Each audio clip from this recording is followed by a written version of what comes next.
It is December 9, 2010. My name is Don Linky. We're here on the campus of Rutgers University in New Brunswick at the Eagleton Institute of Politics. This is another in the series of interviews for the Rutgers program on the governor. This afternoon we'll be talking with Michael Catania. Mike is a Rutgers alumnus holding a bachelor's and master's in government, political science, and a law degree from Rutgers, and also a former Eagleton fellow, so we're welcoming him home again to Eagleton today.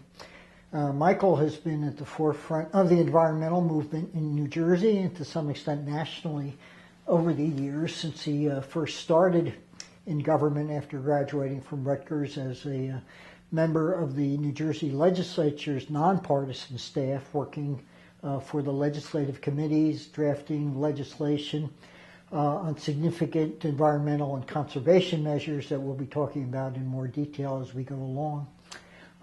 He's also served at various senior levels in the Department of Environmental Protection in New Jersey, including as a deputy commissioner under at least 3 governors, I believe, and has also been in the nonprofit sector working on conservation in New Jersey and other areas.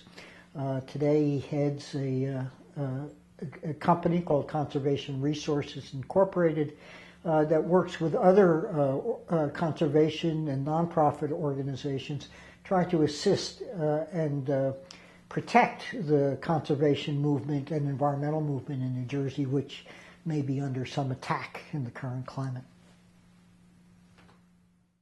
Michael, I'd like to start with some longer-term thoughts before we get into the specifics and more detailed discussion. We sit here toward the end of the 2010 calendar year. And the environmental movement is sort of on the defensive, both within the state and nationally and maybe internationally. What's your perspective? Is it a depressing time for somebody who's been so involved over the course of your career in trying to advance environmental protection and conservation? Well, I think in some respects the environmental issues that the community has advanced for so long are under siege, and there's some pulling back going on. But if you look at the historical context, well, they're not going to go away for very long. New Jersey is still the most densely populated state. We're going to achieve complete build-out before anybody else, and there's a reason we have tougher environmental laws and regulations and lots of landmark enactments.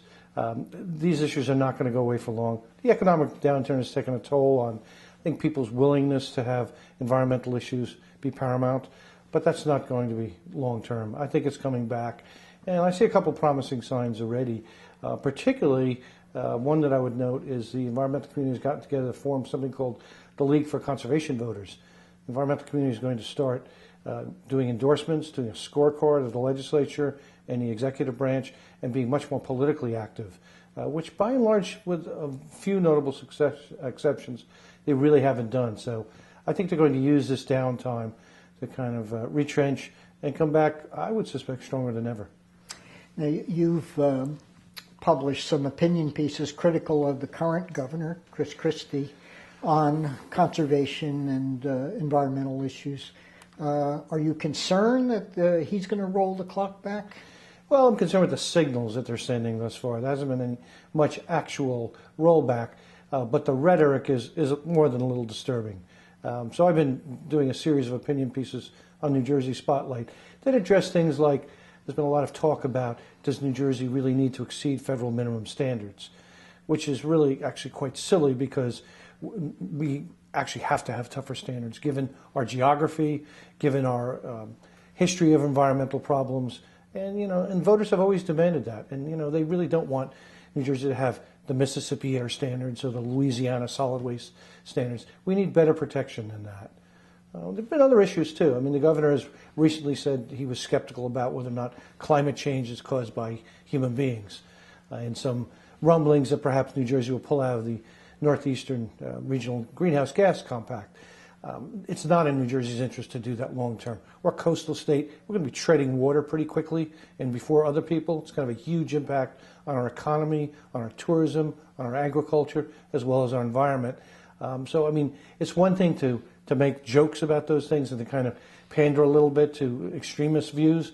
But it's another thing completely to really change a public policy framework that was put in place by governors of both parties and legislators of both parties for the last 35 years. How did you first get interested in conservation and environmental protection? I guess I was always interested as a kid in nature and the outdoors. But quite honestly, when I was at Eagleton as a fellow in the class of 73, 74, I decided I wanted to go into government. There were openings at Legislative Services. They were dramatically increasing the nonpartisan staff there. And for the first time, each committee was going to have an assigned staff person. So it was a great opportunity. I was assigned to the Assembly Agriculture and Environment Committee and immediately started drafting environmental legislation. It was an incredible opportunity. Who were the key personalities on the committee or others in the legislature that you came into contact with? This was in the Byrne landslide. So we had huge committees, 9-member committees. I had 7 Democrats and 2 Republicans. One of my 2 Republicans was Tom Kean, who was largely viewed as kind of the father of a lot of environmental legislation in New Jersey. Don Stewart was the committee chair, a conservative Democrat from South Jersey, very much interested in agricultural issues rather than environmental issues. It's a very interesting. Dick Cody was on that. As he was the youngest member of the legislature at the time. So it was an interesting mix of people. And as you know from your days in the governor's office, when we worked together on a lot of issues, lots of activity on environmental legislation. What were the first issues that you worked on, first bills? I think one of the first issues I worked on was one of the Green Acres Bond Acts, in the 1974 Bond Act that would go on to be approved by the voters.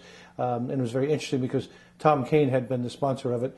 The Republicans had so few people in the legislature at the time that a Democratic version of the bill passed and was signed into law. And Kean was extremely sanguine about it. I mean, frankly, he wanted to see those measures passed and enacted, and he really didn't care whether he was a sponsor of it or not. But there were lots of other issues, and one of the landmark ones in 1976 was the Spill Compensation Control Act, which we worked on together. That was in response to proposed drilling off of the New Jersey shore and serious concerns about Santa Barbara-type oil spills. And so we enacted a very comprehensive, stringent measure that imposed strict liability on. Ironically, it's really been used for land-based spills and groundwater pollution, not ocean-based pollution. Yeah. Going back to those early days in legislative services, given the fact that the Democrats had such a supermajority after that 1973 landslide election, what were the dynamics of the interaction between the few Republicans and the Democrats?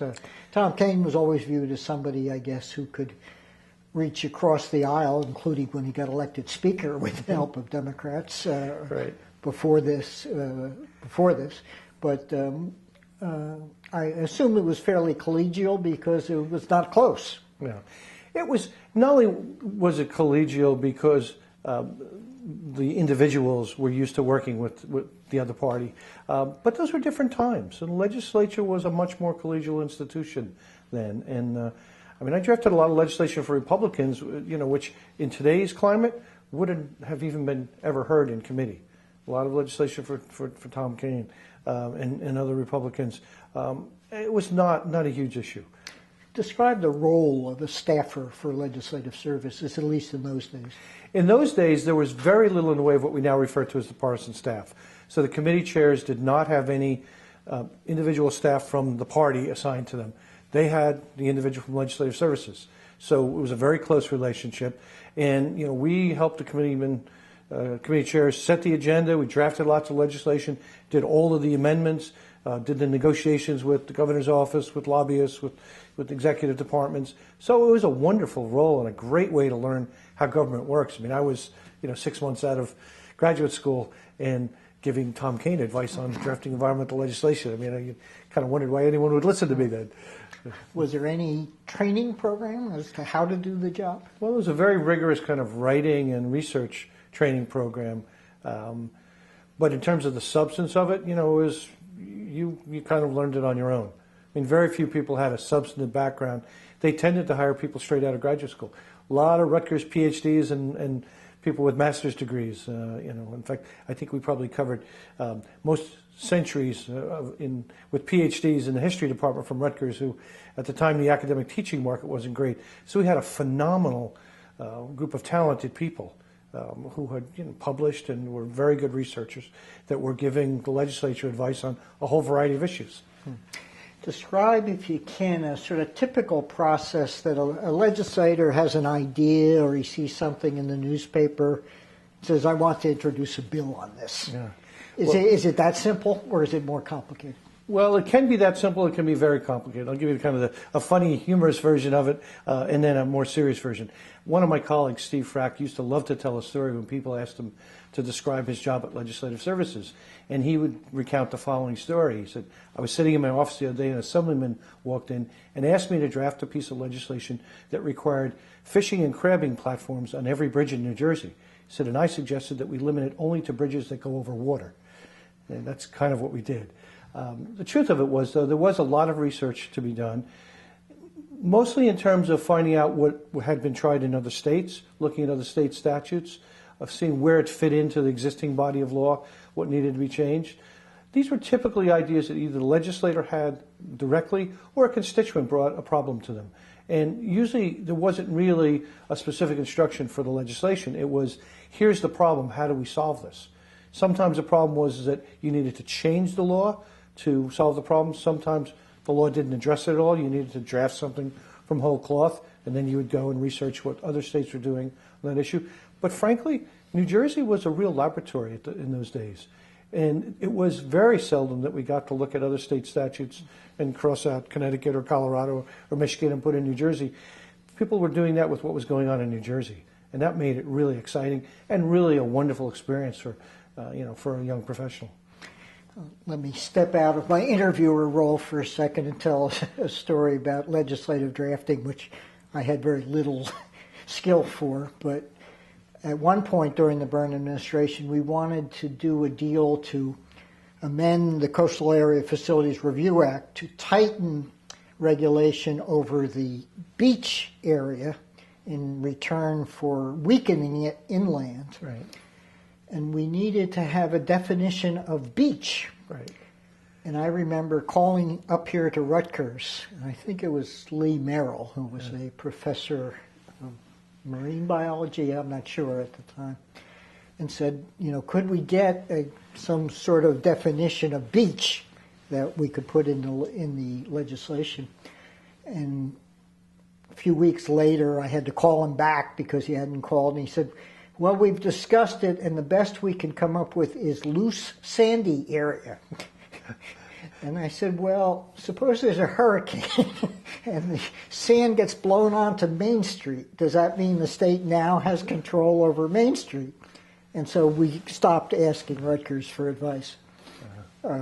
But that's the type of thing that you have to be worried about, I guess, in the role of legislative services, that you don't leave a huge loophole like that in the law.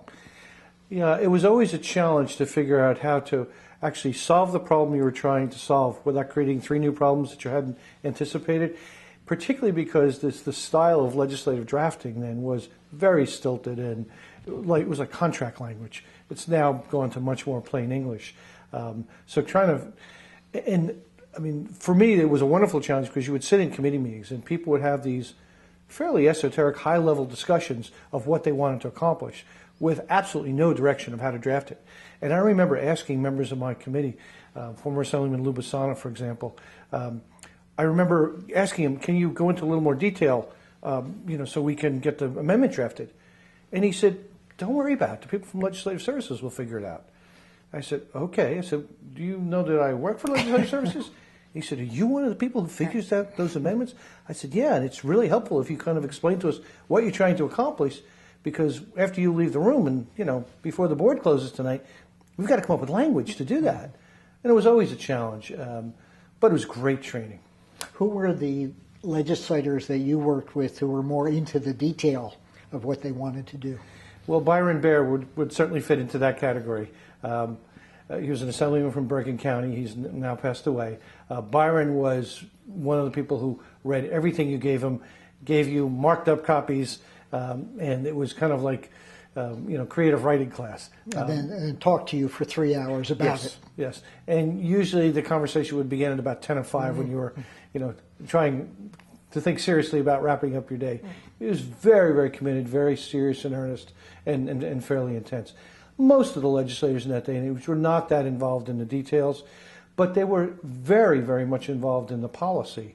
And you built up a relationship with them and a level of trust. So if you did not do what you were supposed to do, there was a problem. How about Tom Kean? He'd been very active when the Republicans had the majority, but was he more sort of low profile now that he's in the minority? Well, he certainly had a lower profile than he did as Speaker, but he was a very respected figure. He worked very well with both sides of the aisle. I mean, when he cut the deal with David Friedland and some other Democratic Assemblyman from Hudson County to become Speaker, when the Assembly was deadlocked at 40 Republicans and 40 Democrats, that earned him a special place in people's mind. And he worked well with the Senate. He worked well with the Democrats in the Assembly. And when he put his name on a piece of legislation, it was seriously considered in very, very different times.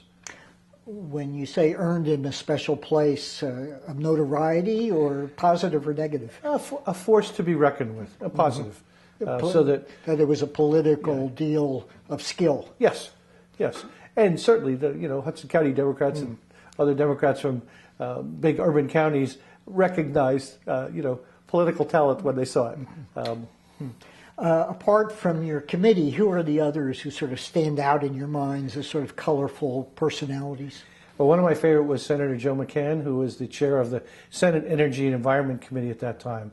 He was a medical doctor, very interested in public health measures and how environment related to that. Sponsored the package of water supply legislation in the early 1980s after we'd had a serious drought. He's sponsored the legislation, created the Water Supply Authority, that created the Water Supply Management Act, and updated all the state statutes. And he was always looking for what should the committee be doing? What are the issues that we need to be addressing? Another colorful member, one of his successors on the committee, and I moved from the Assembly Committee to the Senate Committee in 1978, was Pat Dodd, who recently passed away. Pat sponsored the Hazardous Waste Facility Siting Act, which was a very interesting legislative experiment in kind of collective bill drafting. The way Pat chaired his committee, he would address the issues of the day, and he would set up little task forces of stakeholders on all sides of it. And mind you, this was the late 70s. Most people didn't operate that way. I mean, a lot of the committees, used to sign out bills on the floor. So, I mean, having that kind of public hearing and public input was phenomenal. But we would work with everyone from the Chemistry Industry Council to the environmental community and try and put together a consensus committee substitute for a piece of legislation on an important issue. Later on, he would also play that role in the Pinelands Act. Joe Molino was Senate President in 1979 when that act passed. Another landmark piece of legislation. The Dodds Committee spent months on public hearings all over the state on that legislation. During those first years that you were in Trenton, what were the dominant environmental issues? I think the dominant environmental issues were open space, were giving the Department of Environmental Protection more powers. I mean, there was, during the period of time that I was in Trenton, from 74 to 90, I think there were 250 major enactments of environmental measures. It's a phenomenal body of statutory law. I mean, addressing everything from hazardous waste facility siting to wetlands, to toxic catastrophes, to just really filled out New Jersey's kind of body of law to address virtually every kind of activity that could cause an environmental problem. And of course, at this time, the New Jersey economy was at the weakest it had been since the end of the Second World War, with over 10% unemployment, even worse than we find today. So this environmental movement was even more interesting because of the economic climate that it was sort of confronting. Some of those recessions actually, I think, facilitated some of the environmental legislation. For example, the Pinelands Protection Act in the late 70s. We were in a downturn in the economy. It really took a lot of the pressure off. As you know, Governor Byrne used his executive authority to impose a moratorium and basically tell the legislature this moratorium is going to stay in place until you pass legislation that I can sign. An unprecedented move, exercise of executive authority. Tom Kean would later emulate that and use the same type of executive order approach to bludgeon the legislature into passing the Freshwater Wetlands Protection Act in 1986. So there were lots of serious battles being fought. But there was also criticism that some of these new environmental regulations were hampering development, particularly from some of the labor unions and the builders. For example, Byrne, when he comes into office, supports a 90-day permit deadline for the Department of Environmental Protection. Were you involved in that, or do you remember the debate about that? I do, and we've always been a little bit schizophrenic about DEP, and even legislators who are the biggest critics of DEP and have been pushing reform measures to make the department more efficient, to cut down the waiting time for processing permits, are at the same time introducing legislation to give the department new powers and demanding that they protect people from some new environmental threat that their constituents are concerned about. And that was prevalent throughout the 70s and 80s and into the 90s. I mean, DEP now, I think, the clamor has died down for new programs. First off, it would be hard to invent a whole lot of new programs because we've addressed a lot of the known issues. But the economics are playing a bigger role right now. Even when we had economic downturns in the past, I mean, I spent lots of time when I went over to DEP appearing before the legislature, justifying our programs and responding to horror stories about how DEP had acted on a particular matter. I think there was a general acknowledgement that those programs were important, and the agency was growing so quickly that there were certainly growing pains. I mean, it was hard. Just in the period of time that I was there, the agency grew from 1,800 staff people to 4,000 staff people. That's a lot of growth in a 10-year period. And any corporation in the private sector to experience that kind of growth, it would be chaos. And there was a fair amount of chaos. When the ECRA statute, the Environmental Cleanup and Responsibility Act, was first passed, and this was a landmark legislation that basically said you cannot transfer contaminated property unless you can prove that it's either not contaminated or agree to clean it up and submit a cleanup plan. And it was intended to prevent the creation of another generation of abandoned hazardous waste sites. New Jersey at the time had more Superfund sites, more than 100, than any other state in the union. And people were saying, and often there was nobody to pay for these things. So we used the Spill Act, originally created to set up a fund to protect us from oil spills in the ocean, to clean up these land-based spills. And when that happened, we immediately kind of put a freeze on property transfers, and everybody freaked out. And I remember being at the agency then. Every legislator was calling up on a daily basis, asking us to act on one application from a constituent before the others. Even the sponsor of the legislation, Ray Lesniak, would do that. I mean, I remember sitting in my office one day getting 3 different calls from Ray asking me to give priority to a particular application. I said, okay, Ray, we've reordered the pile 4 times this morning already. We can either spend the rest of the day reordering the pile again, or we actually can work on one of these applications. Which would you prefer? And those were the kind of pressures that DEP was under. It did make for some lots of criticism and some interesting politics, but at the same time, people were piling on more responsibilities to the agency. Michael, one of the first issues that Brendan Byrne has to face after his election is whether Richard Sullivan, who was the commissioner of the Department of Environmental Protection at that time and was a holdover from the Cahill administration, would continue. He was viewed, I think, by most of the environmental community as a friend and an early advocate. How did you see that from your position over in the State House? Well, that was a tough way for the Byrne administration to start out. I think it's fair to say that Richard Sullivan was probably the closest we've had to someone beloved as DEP commissioner. He was a career professional ran the air pollution and water pollution programs in the old Department of Health when DEP was created in 1970. And there was a real expectation that Byrne was very sympathetic to environmental issues and that he would just simply keep Richard and the empire would, flourish. So I think a lot of people were shocked when the governor decided to bring David Bardeen in. David was a very different character. Richard is a consensus builder and a pacifier. He's a gentle spirit and basically calms people into kind of working together. David was just as likely to throw things at them and scream at them as calm them down. And so it was, a very different time. But he was also a very strong environmental advocate, and I think he won people over pretty quickly. And the times were changing. There were more tumultuous times. I mean, the Cahill administration had some significant legislation enacted, creating the Department of Environmental Protection, the Coastal Wetlands Act, the Hackensack Meadowlands Statute. I mean, a lot of the basic infrastructure was done in the Cahill administration. But the pace picked up in the Byrne administration, and it got a little more political than it had been in the Cahill administration, with the legislature, so lopsided in favor of the Democrats. Bardeen was a more political creature and reflective of that era, and a much more forceful figure. But people did miss Byrne, did miss Sullivan, and it was a tough way for the Byrne administration to start.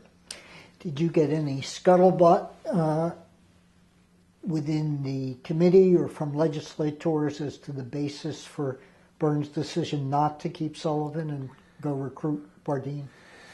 No, other than the governor wanted his own team, and as governors do, and I think the legislature usually gives an awful lot of deference to that.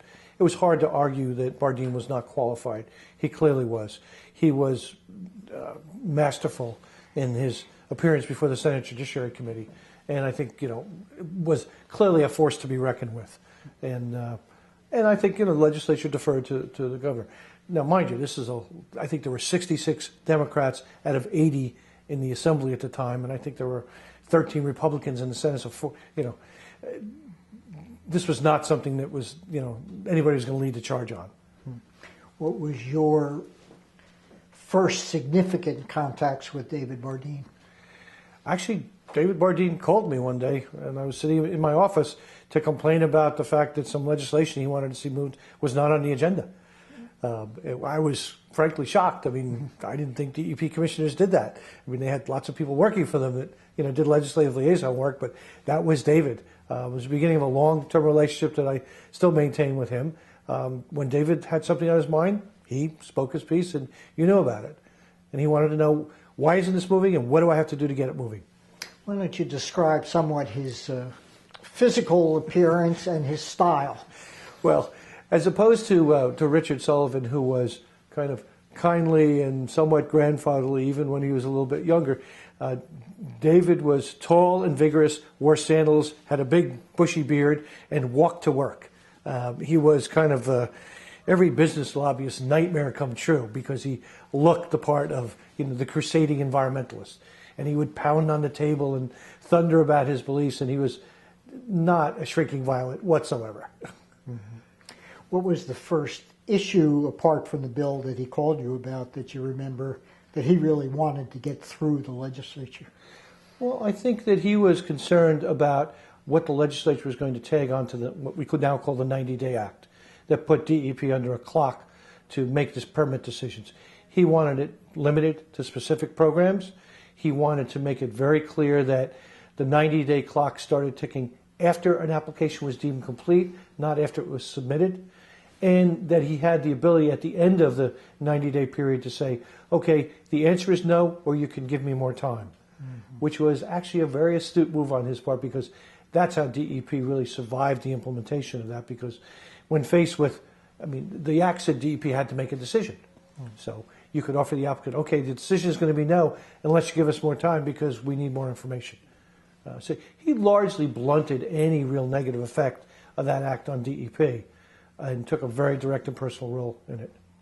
Another major priority he had was sewage treatment facility construction. Yeah. What do you recall about that? Well, these were back in the days when we still had lots of federal money to actually build wastewater treatment plants and to upgrade them, and large plants around the state were not in conformance with water quality standards. So David had a big push, and the Byrne administration had a big push to get more sewage treatment grant money out on the street to really kind of streamline the process used to do that, because the federal process was this agonizing process that could go on for 10 or 12 years. So it was really then that New Jersey began to take the lead in streamlining that process and dividing the grants into different steps, getting the appropriation bills passed more quickly, and really overseeing those projects. So as a result, we had lots of upgrades of big regional sewage treatment plants. Ironically, that was one of the things that led to more development and more development pressure, because when the plant had no capacity, there was kind of a ceiling on growth. Once you enlarge those plants, places like Ocean County start growing like topsy. Mm-hmm. Lots more capacity in the plant, so one of the biggest impediments to growth was solved, and development took off. And of course, that was an issue where at least the construction labor unions were fully supportive, as well as you said, the builders community, whereas on many other environmental issues, they were knocking heads with the administration. Right. We had some interesting coalitions for some of the bond acts that would fund some of those things, because typically the legislature would combine a number of things in a bond act, so there's kind of something in it for everyone. So you had money for sewage construction, which made the construction trades and the development community happy, but you had money for green acres and open space protection or other kind of green projects at DEP. It was a good political mix. And of course, naming those bond acts also became an art or a science, particularly after the success of Green Acres, right, which sounded so bucolic, right, that people would vote for it without knowing what they were voting for. Yeah, the names got to be longer and longer and longer. Green Acres was always somewhere in that name because it was such a perennial, popular vote getter with the public. I guess the one I remember is the Jobs, Science, and Technology Act, which was really the Higher Education Pork Barrel Act, yes, Bond Act. Yeah. And eventually there were some legal constraints, because if you look at the Constitution of New Jersey, it says every piece of legislation has to have a single purpose. So some of those bond acts probably had 10 or 12 purposes. And you could argue that there was a single purpose. It was capital projects for the state. But it was really pushing it, because some of those were, in fact, kind of operating programs. I mean, it was that period of time when the legislature started kind of embedding, if the voters approved a bond act, we started to spend some bond money on things that were probably more operating expenditures than capital projects.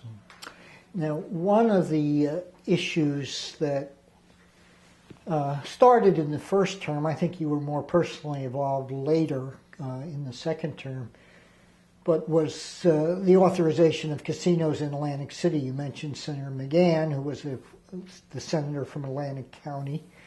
Steve Persky was in the assembly at that time from Atlantic County. Even though it wasn't specifically within your jurisdiction on the Environment Committee, what was your take on the Atlantic City casino issue at that point? Well, Steve Persky was a sponsor of the legislation, along with Senator Dick Cody. Persky was the champion of casino gambling and a very forceful legislator. As an assemblyman, he had kind of appointed himself as the arch druid to oppose most environmental legislation, and he made himself heard, even on relatively benign things. One of the piece of legislation I drafted for the committee chair that Don Stewart at the time was the Wild and Scenic Rivers Legislation Act. And Steve Persky made sure that DEP did not have condemnation authority to acquire river corridors, and limit it to delineated floodplains. So he was very, very sharp, and was always, skeptical. Voted against the Pinelands Act, really led the charge. I mean, I don't know if you remember that famous debate in the Assembly the night the bill was voted on. There was a filibuster led by South Jersey Democrats, and it went on till 3:30 in the morning. And it was, one of the more kind of famous filibusters in New Jersey legislative history. And the governor was pulling legislators in, and Harold Hodis, his chief of staff, was, arm twisting and trading for votes. Eventually got a half a dozen Republican assemblymen to give them the votes needed to counteract the fact that a lot of South Jersey Democrats took a hike on the bill and did not vote for it. Persky was always a very strong presence there. When casino gambling came into play, a lot of people were really concerned about the impacts that was going to have in the coastal area and in the Pinelands area immediately next to Atlantic City. Persky, was a very strong-willed person who got it passed, and I think to this day a lot of people probably regret their vote on the public question to authorize casino gambling. Mm-hmm. How about you? Well, I will say there were two questions. One that was statewide that went down to defeat that I voted against. I voted for the second one on the theory that Atlantic City needed some help to be redeveloped. In retrospect, I'm not sure that was a great vote, because what happened shortly after that is that everybody started migrating to the casinos. People were resigning Senate seats. Lobbyists were taking on. Casinos became very powerful interests. I still don't see that Atlantic City has been redeveloped the way a lot of us thought it might. And we lost a lot of beautiful old hotels. They got replaced by some fairly interesting structures.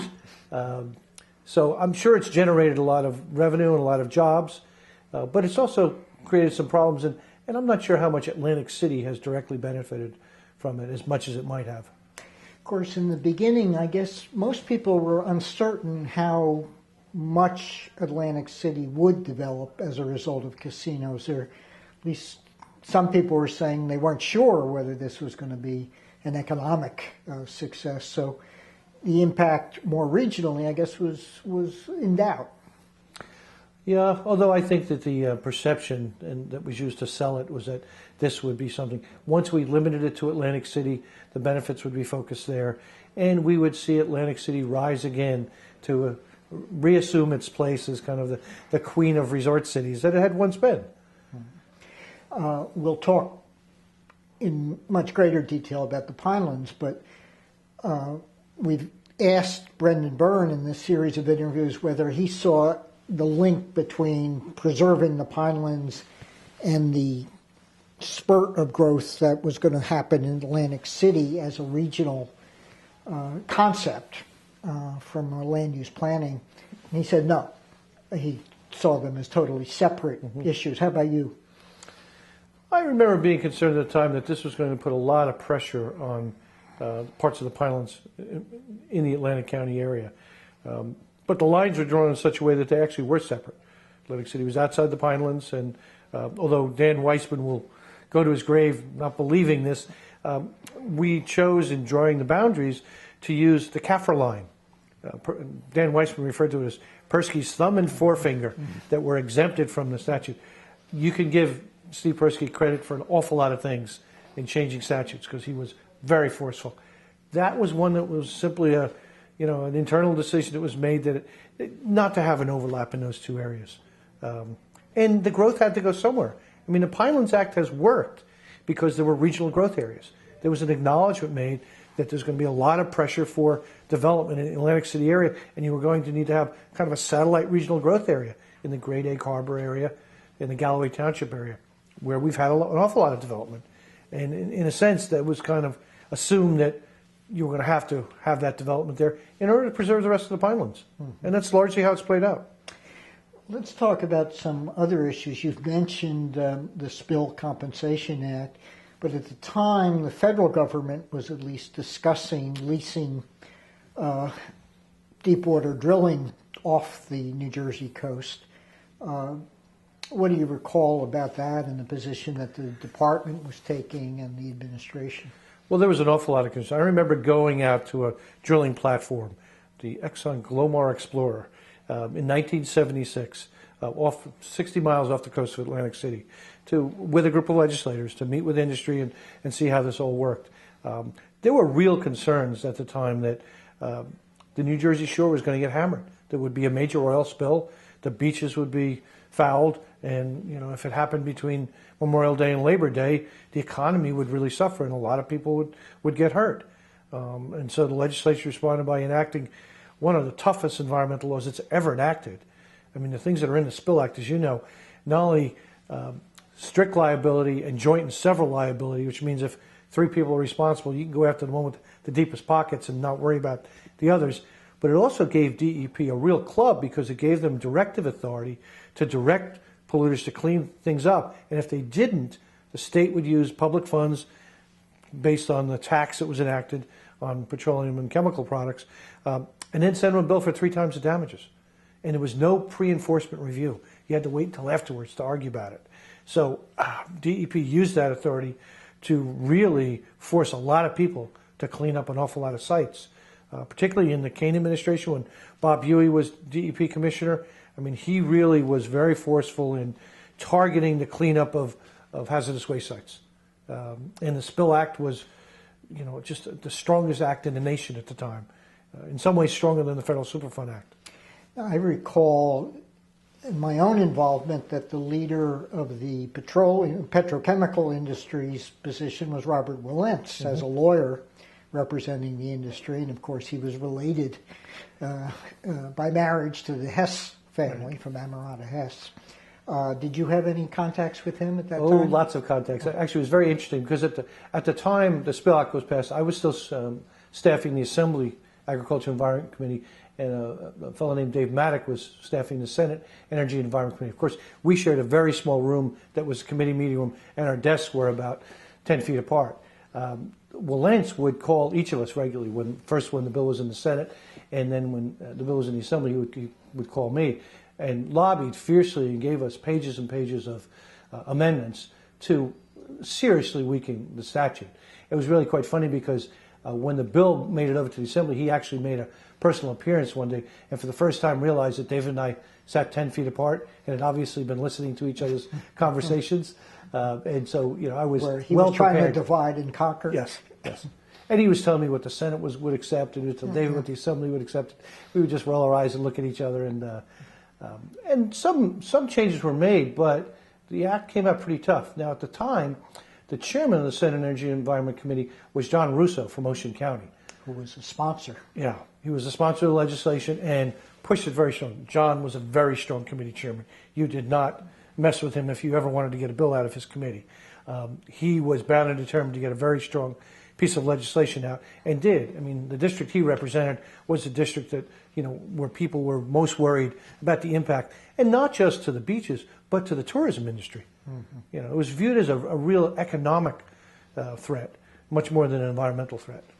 I guess one aside is my recollection of Bob Wilentz during that period was that even though we were on opposite sides of the issue, every time, and he would call me, say, 7 o'clock at night after something happened, and ask me what I knew of a committee hearing or something, and then the next morning on my desk would be a thank you note from him, hand-delivered, before FedEx and before you could do that very easily.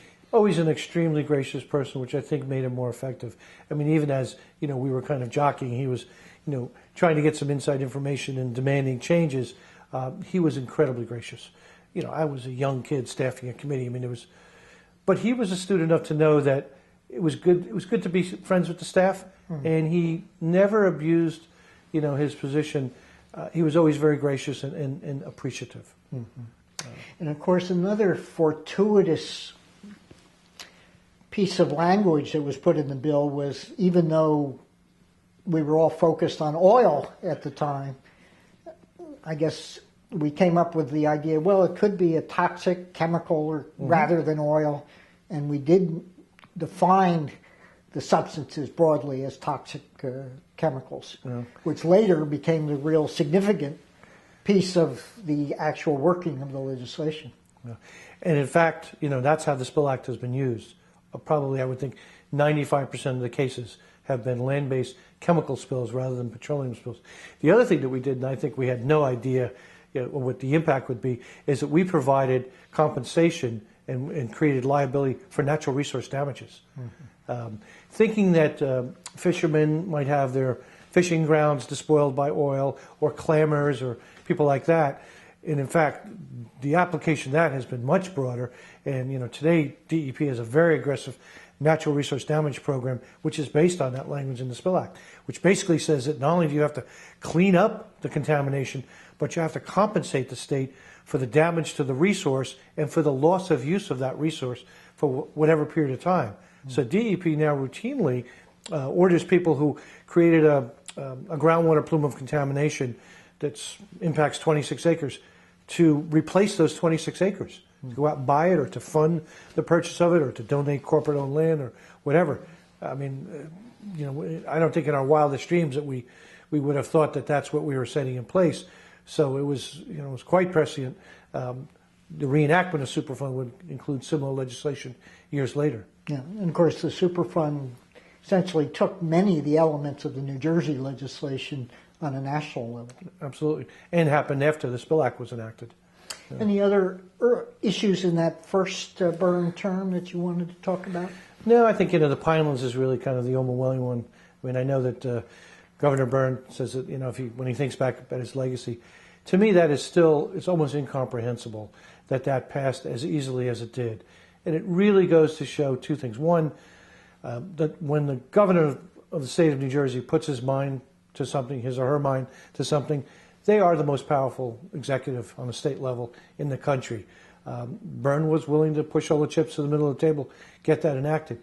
It also reflected a very strong partnership between Byrne and Joe Molino, who was then the Senate president. Molino personally sponsored that legislation, made sure that it got a good reception in the committees, played a very strong personal role, both directly and through Jeff Laurenti. It was a good relationship that he had with the governor. I mean, that was something that there was plenty enough credit or blame, depending on your perspective, to go around. Molino put his whole soul and heart behind it to make sure that got passed. Ironically, the legislation that we were working on together would have actually been introduced before the executive order came out, but for a snowstorm in February that canceled the legislative session. So the legislature, it was one of those instances where the legislature really showed that it had kind of come of age on major issues and could be an equal partner to the executive, which is saying something in New Jersey, given the power of our executive. Now, with the passage of time, there have been many organizations and people who have claimed parenthood of the Pinelands Act.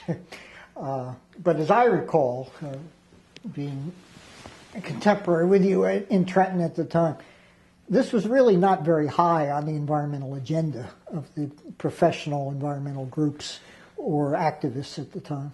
Well, it was very high on the list of some people. I mean, take the New Jersey Conservation Foundation, for example. They had been pushing for Pinelands legislation for a long time. But you have to remember the environmental presence in Trenton in those days was almost non-existent. I mean, we didn't have the ranger groups that we have today. They didn't have paid lobbyists. They had to be invited to testify before legislative committees so that not to jeopardize their nonprofit status. But this had been a pretty high priority for quite a while, just as Highlands would be later on. They just operated at a very different level. Within the legislature, you mentioned Joe Molino, who was really in a district outside the Pinelands.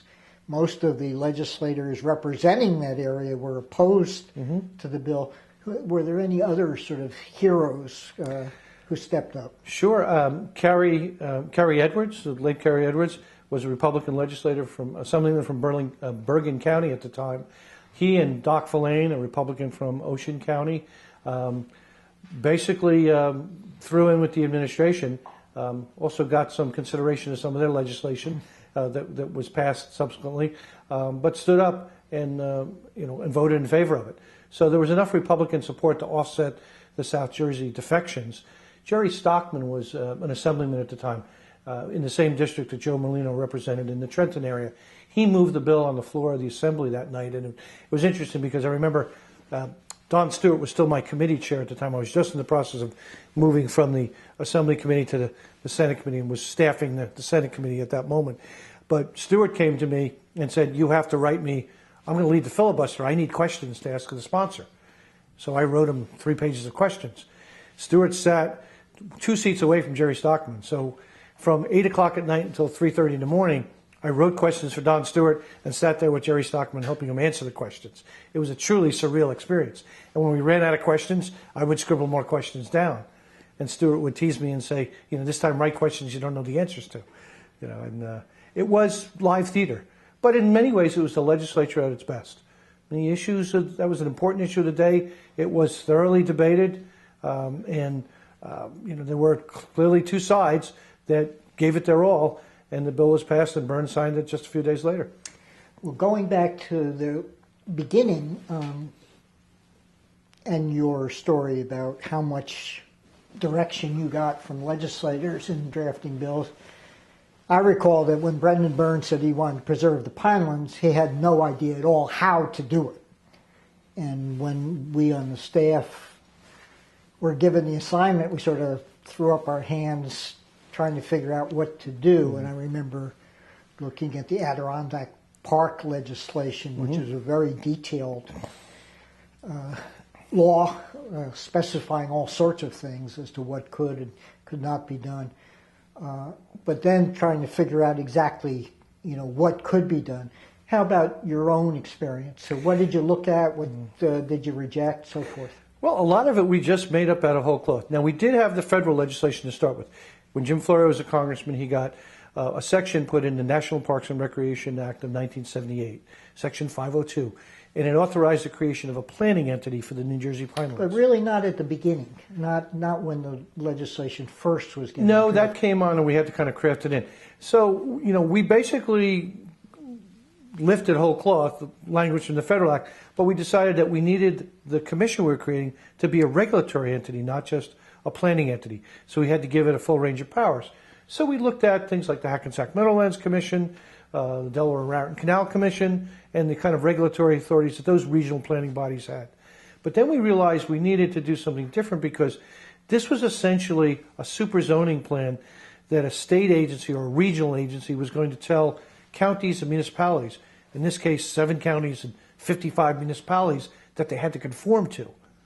And we had to figure out a process for how that was going to work. And who's going to dispatch those trains. We also knew that this was something that we wanted to supersede lots of other plans that lots of state agencies had, and that we had to have state agencies comply with it as well as the private sector. So we had to figure out how to do that. Michael, going back to the process of the Pinelands legislation, what other memories or anecdotes do you have of the negotiations and the process? Well, I remember it was one of the first times that the committees really held hearings throughout the state on a major issue. Particularly the Senate Energy and Environment Committee had hearings in Trenton, had a number of hearings, night meetings, night hearings, hearings throughout the Pinelands. Pretty raucous meetings with lots of, there were some pretty active property rights groups that would come. We had a hearing in Waterford Township in Camden County. People were carrying around a coffin at the public hearing that said property rights on it. One time in Trenton, there was a hearing in the old state Supreme Court chambers in the annex. And it was the hearing that the farmers flooded. And so we had, everything but pitchforks there. So it was kind of high theater. In fact, I remember at one point I was sitting next to Pat Dodd chairing the hearing, and there was a guy who was the head of Farm Bureau at the time, Art West. He's kind of an older, blustery fellow, and he got up and started ranting and railing about all the horrible things that the Pinelands Act was going to do to farmers. And I leaned over to the chairman and I said, Pat, I think this guy is lying through his teeth. Chairman Dodd picked up the microphone and said, Mr. West, I've just been informed that you're lying through your teeth. And 300 people in the room knew exactly who had informed him of that fact. I was mortified, and I said, Pat, you're not supposed to repeat what I say. And he said, wait a minute, Mr. West, we're getting more information even as we speak. It's the first time I ever wondered whether I was going to have all 4 tires on my car when I left the hearing. But it was, it was high drama, and people weighed in, at the committee meetings. Assemblyman Ken Gewirtz from Gloucester County, one of the more colorful members of the legislature, used to show up wearing a huge Rolex watch and a full-length fur coat. Which, as I recall, was stolen in a visit to Atlantic City by some... by several ladies from the oldest profession in the world, according to legend. He was... the bill went through Jack Froude's committee in the Assembly. Gewirtz was bound and determined to try and block the bill or make amendments. But the coalition supporting the bill held strong. I mean, when you get the Senate President and the governor on the same side on an issue and bipartisan support, it's a pretty tough combination to beat. To what extent do you recall who the critical swing votes were, and if you know what deals were swung to bring them aboard? Well, I think Carrie Edwards and Doc Verlaine were certainly key votes in the Assembly for the Republicans. That allowed Harold Hodes to tell South Jersey Democrats to go pound sand and do the filibuster and do whatever they want because he had counted votes and knew that with those 2 Republican votes he was okay. Carrie, as a result of that, got his Stormwater Management Act passed, his amendment to the municipal land use law that he'd been pushing for a while. Doc Verlaine was very big on ocean dumping issues, got some legislation signed into law soon after that. I suspect there was a connection between those events. Or a coincidence. Yes. Now, the bill was finally passed, I think, at 3 o'clock in the morning. What's your recollection? It was 3:28 in the morning. Mm-hmm. I think that's the latest I ever had to work when I worked at Legislative Services, or the earliest. We'll talk about those final hours of passage. I mean, it was just live theater. I mean, at that point, everybody kind of knew what was going to happen. So although this was not televised, this was kind of being done for the record, people opposing the bill. Early in the evening, a decision was made by the Speaker and the Governor's office that a parliamentary maneuver would be tried to prevent the bill from being amended. A friendly legislator, Alan Karcher, I drafted an amendment to him, a totally nonsensical, meaningless amendment that he stood up and offered, and it was voted down. And after that, the Speaker ruled that no further amendments were in order, which was pretty outrageous reading of the rules of the General Assembly at that time. So once no other amendments were allowed, basically it was just a filibuster. People were getting up and just, speaking. And I drafted an awful lot of questions for Don Stewart and the other people leading the filibuster and helped Jerry Stockman and the other people moving the bill answer those questions. So it was real drama. To the extent that you had contact with some of the non-legislative opponents, particularly people like Garfield DeMarco, who was a cranberry farmer and the Burlington Republican chair at some point. What were those contacts like? Were they at committee hearings? Were they more informal? They certainly came to committee meetings, and there was I think at the time the governor had a summit on the Pinelands as the legislation was moving through. They put in a strong appearance there. But they also hired a lobbyist. There was Joe Katz's old lobbying firm that Frank Brill was a part of at the time, set up a committee for, actually I think it was Sensible Action on the Pines, which we, of course, promptly renamed Committee for Responsible Action on the Pines because it had a better acronym that was more colorful, and to this day I still tease Frank Brill about that. But my favorite overall was Jim Dugan, who was, at the time, the state Democratic chair, the chair of the Senate Judiciary Committee, and just a very interesting legislator, had a client who had some land that he did not want to be regulated. So instead of coming into the Senate Energy Environment Committee and asking his client to be exempted, instead, Senator Dugan, Gentleman Jim as he was called, came in and suggested that the preservation area was actually too small and needed to be broadened to protect the resources and the pine barrens, tree frogs, and the snakes and the things like that. And while we were doing that, could we just take this one little teeny area out? And it was one of the more colorful, strategies I've ever seen. And it was all done very tongue-in-cheek, and the committee did not make the amendment. But it was, it was very interesting to watch that play out in the committee. We did make 20 pages of amendments to a 14-page bill, fine-tuned it. Very few amendments in the Assembly were made, however. At that point, the deals had been made. Whatever boundary changes were going to be made were done, and the bill sailed through after the filibuster. It was signed into law by the governor. I remember feeling incredibly proud. It was one of the first really major pieces of legislation that I had been involved in, and that I drafted directly. And the signing ceremony, Burns surprised us all by naming the executive director of the commission even before the commission had its first meeting, and that's how Terry Moore was hired. I suspect due to his connections with Harold Hodes, when Terry was the director of the Newark Watershed Development Corporation. Turned out to be a brilliant move. Terry was, a great first executive director of the commission and stayed there for, a lot of years, making sure the regional master plan got adopted. Of course, one of the provisions in the federal bill created, as you mentioned, a federal commission that was structured, frankly, almost 50-50 between gubernatorial appointments and county appointments, with the swing vote being appointed by the federal Secretary of the Interior, which required the legislature to either accept that or create a second commission that would be somewhat in competition or at least complicate the situation. Mm-hmm. Personally, I found that difficult to accept, particularly since we didn't really get much from the federal legislation. Right. What was your own take on that?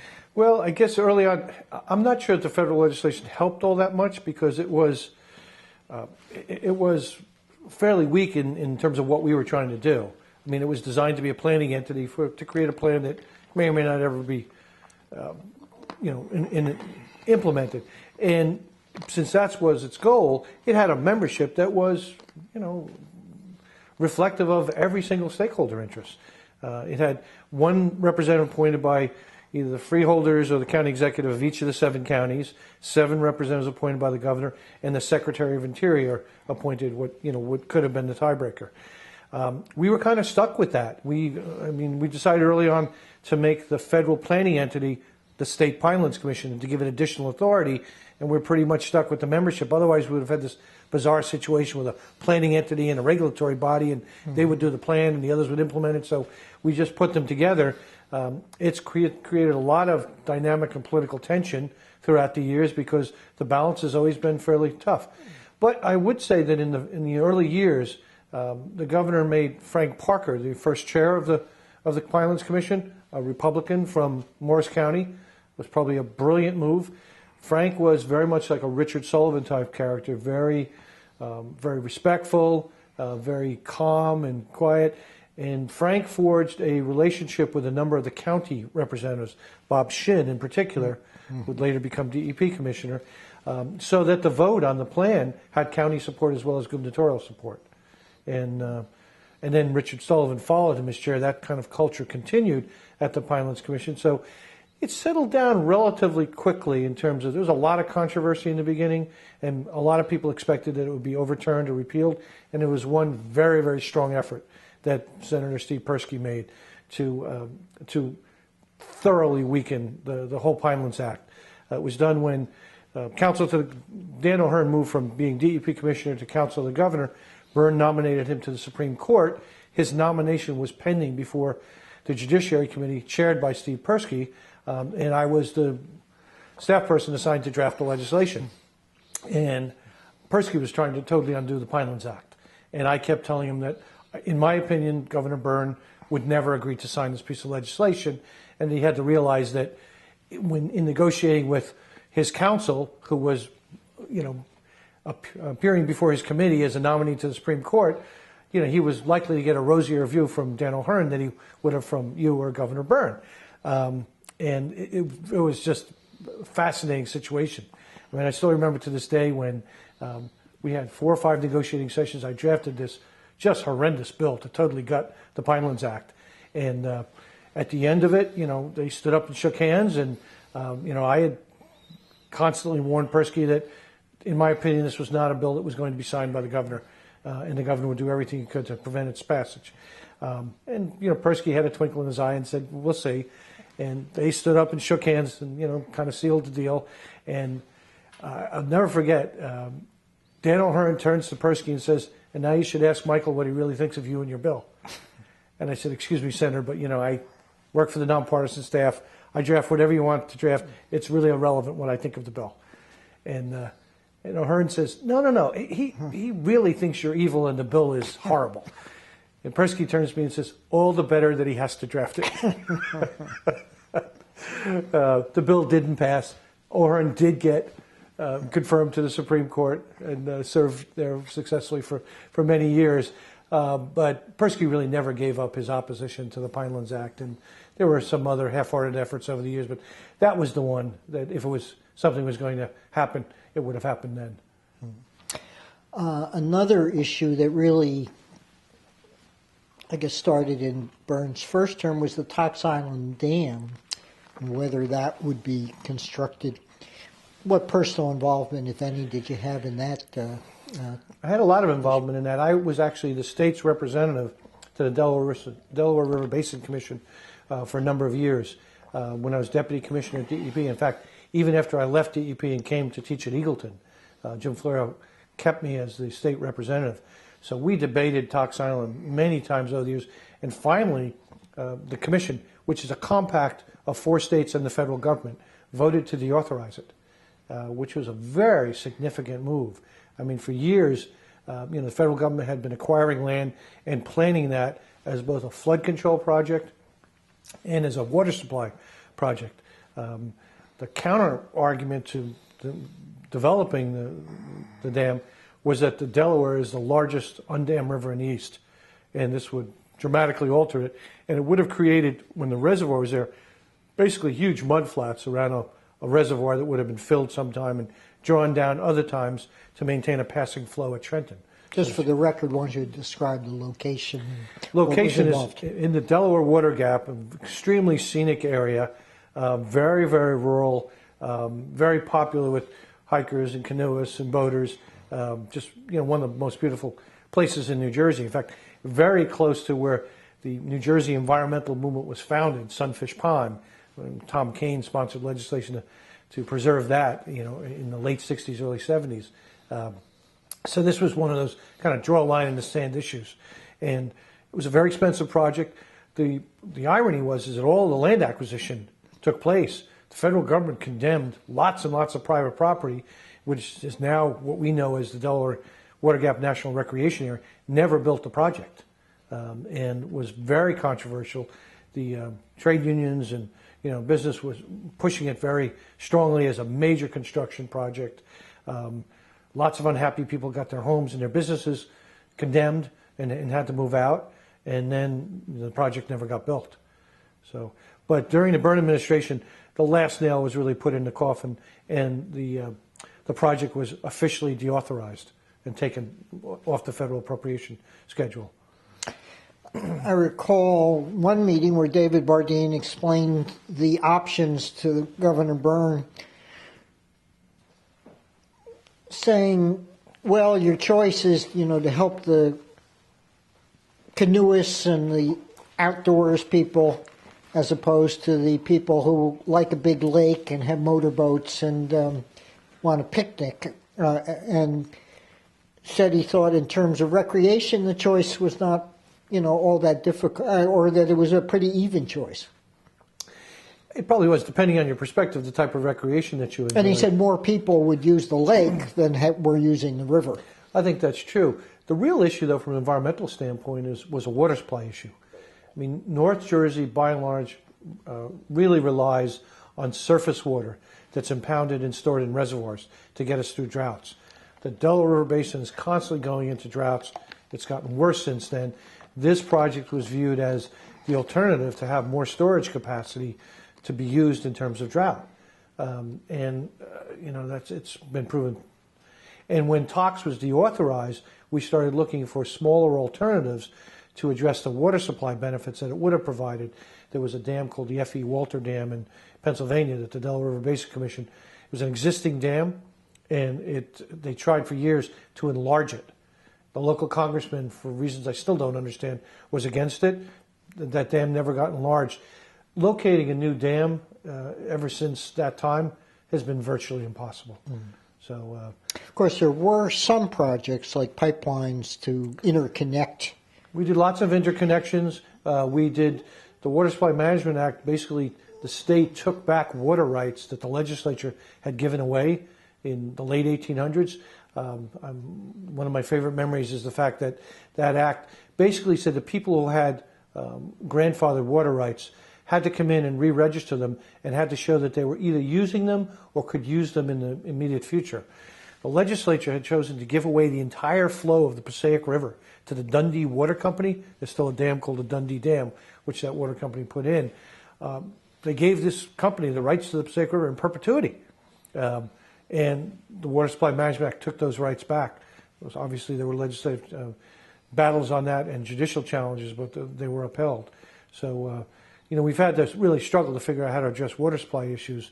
So the TOX legacy is still not completely gone, because that would have done some positive things as well as had some real impacts. So I get the feeling that you believe we're still vulnerable to a water supply crisis because of the failure to build TOX or smaller scale alternatives. And frankly, I thought the alternatives were a better choice than TOX itself, and I supported the deauthorization when I was the state's representative to DRBC. The real challenge, though, to bring it up to present time is, we passed the Highlands Act to address that. So if, in fact, we roll back the Highlands Act and don't give it the time to implement the regional master plan there that we gave the Pinelands Commission, that will come back to haunt us in times of drought. Because if we're right at the level in a lot of the watersheds in the Highlands where we're close to 10% impervious coverage, and after that, the quality of the water, as well as the quantity of the water all runs off and goes away, doesn't get absorbed either by the surface bodies or into the groundwater, and its quality is impaired. So if we don't stay the course on the Highlands, we're going to pay the price in terms of future droughts. And when you look at what Rutgers scientists and others are projecting will happen as a result of climate change, we're likely to have more floods and more droughts, at relatively the same time. That's not good for our water supplies. We can only hold so much water. If you get more rain than that in a short period of time, you can't capture it and use it. And if you go long periods of time without enough rain, that's a problem too. So, if Governor Christie, really kind of makes good on some of his recent rhetoric to roll back the Highlands Act or appoint commissioners to weaken the regional master plan, they'll be held to pay in terms of future drought protection. Mm-hmm. Let's backtrack a little bit. Brendan Byrne's popularity falls not because of environmental issues, but because of the income tax. Did you think he was going to get reelected or even run for reelection? Well, I remember people referring to him as the second consecutive one-term executive because Cahill got defeated in his bid for reelection. Charlie Sandman, a conservative Republican congressman from Cape May, defeated him in the primary. I think a lot of people were anticipating that he would have a lot of problems. I actually thought that he would get reelected, and he did. But I don't think it was ever a safe bet at all. And he really responded. I think he took leadership on a lot of issues, things like the Pinelands, but lots of other things too. And I think secretly a lot of people, even if they didn't like the income tax, realized that we had to solve the school funding crisis. The Supreme Court closed the schools in the state of New Jersey. And, we were headed nowhere good. And there was really no other way to pay for public education and satisfy the constitutional mandate for a thorough and efficient education other than passing a state income tax. And once that was constitutionally dedicated to education, although it was a big political battle, once it was done, I think most people accepted the fact that, that was something that was inevitable. And most states had income taxes at that point. And New Jersey had somehow managed to avoid that. They also knew that the other options were really much more regressive. A statewide property tax, last thing we needed was state property taxes on top of local property taxes, or a statewide sales tax increase has never been a big seller and is fairly regressive. I think Byrne did the right thing. And, back then, I think you could do the right thing and not pay a political price. I'm not so sure that you could do that same thing now. Tax is kind of a third rail, supporting any taxes. So when Christine Todd Whitman really used that in the final moments of her campaign to unseat Jim Florio by promising to roll back the income tax 30%, pretty much ever since that time, it's not a good idea to be in favor of any tax. And people have lost their seats because of that. Let's take your personal career arc a little further. You leave legislative services. When was that? I left legislative services in 1981, beginning of the second term of the Kane administration. I'm sorry, the beginning of the Kane administration, and was recruited by the new commissioner, Bob Huey, to set up an in-house law firm called the Division of Regulatory Services. And it was, again, a great opportunity. Kind of poetic justice. I've been drafting lots of statutes, mandating that DEP do all kinds of things. Then I had to go over and figure out how to adopt regulations to implement those laws and enforce them. How different was it being within the bureaucracy as opposed to being with the legislature? It was a very different process. I mean, the legislature was, an openly political atmosphere, but the culture there was, quite a lot of cooperation and relatively smaller institution in terms of, a handful of key players, committee chairs and staff. Executive branch is a whole different matter. I mean, DEP, when I first got there was just under 2,000 people, would grow during my 10 years to 4,000 people. Now, I had the luxury of being recruited by a commissioner and being close to that commissioner. But I became very quickly aware of the fact that the senior management, the administration, wanted the agency to do something didn't mean that the career bureaucrats would agree to do that, and in fact actually do it. So it was another whole ballgame in terms of getting stuff done and changing the direction of the agency or setting different policies. How did Bob Huey's style as commissioner differ from the others that you had known previously? Well, Bob was very informal, very charismatic, and chose to manage the agency by dealing largely with a handful of people, 10 to 20 people. But he motivated a lot of the staff. He was not afraid to take positions on tough issues, not afraid to take responsibility, and probably more than any DEP commissioner I've ever seen, probably not a week went by that Bob wouldn't offer to resign. And if somebody thought they could do a better job, they were welcome to his job. And that had the effect of backing people off tremendously. Mm-hmm. And he was given a lot of leeway. Obviously, he had a close relationship with Tom Kane, and Kane backed those initiatives that Huey was trying to do, cleaning up hazardous waste sites, really stretching the state's authority. I mean, we did some things that today would be considered really outrageous in terms of ordering people to clean up things, whether it was dioxin in Newark or radon-contaminated soil in Montclair and Glen Ridge, really pushing the state's authority to the limit. Bob was a pretty cool dude, and he knew how to use the powers of his office. And he wasn't really concerned about whether he would last 10 years. He was concerned about, he used to have an expression, if you're going to get in trouble for erring on the side of God and the angels. Mm-hmm. And he would disarm people by being very candid. Instead of trying to tell them what they wanted to hear, he would just say, no, we can't do that. This is why we can't do it. And if you got a problem with that, go talk to the governor. Because as long as I'm here, that's going to be my position. If you want to get me replaced, be my guest. In fact, you want my job, you're welcome to it. I'll come and scream at you when you have to make the tough decisions. Now, on the outside, who were the organizations or people that you had the most contact with? Was it labor, builders, lobbyists? Well, it was the Chemistry Industry Council. It was called the Chemical Industry Council then, the Chamber of Commerce. But also at that time, the environmental community started to come into its own. There started to be more environmental groups. They started to have more of an organized presence in Trenton.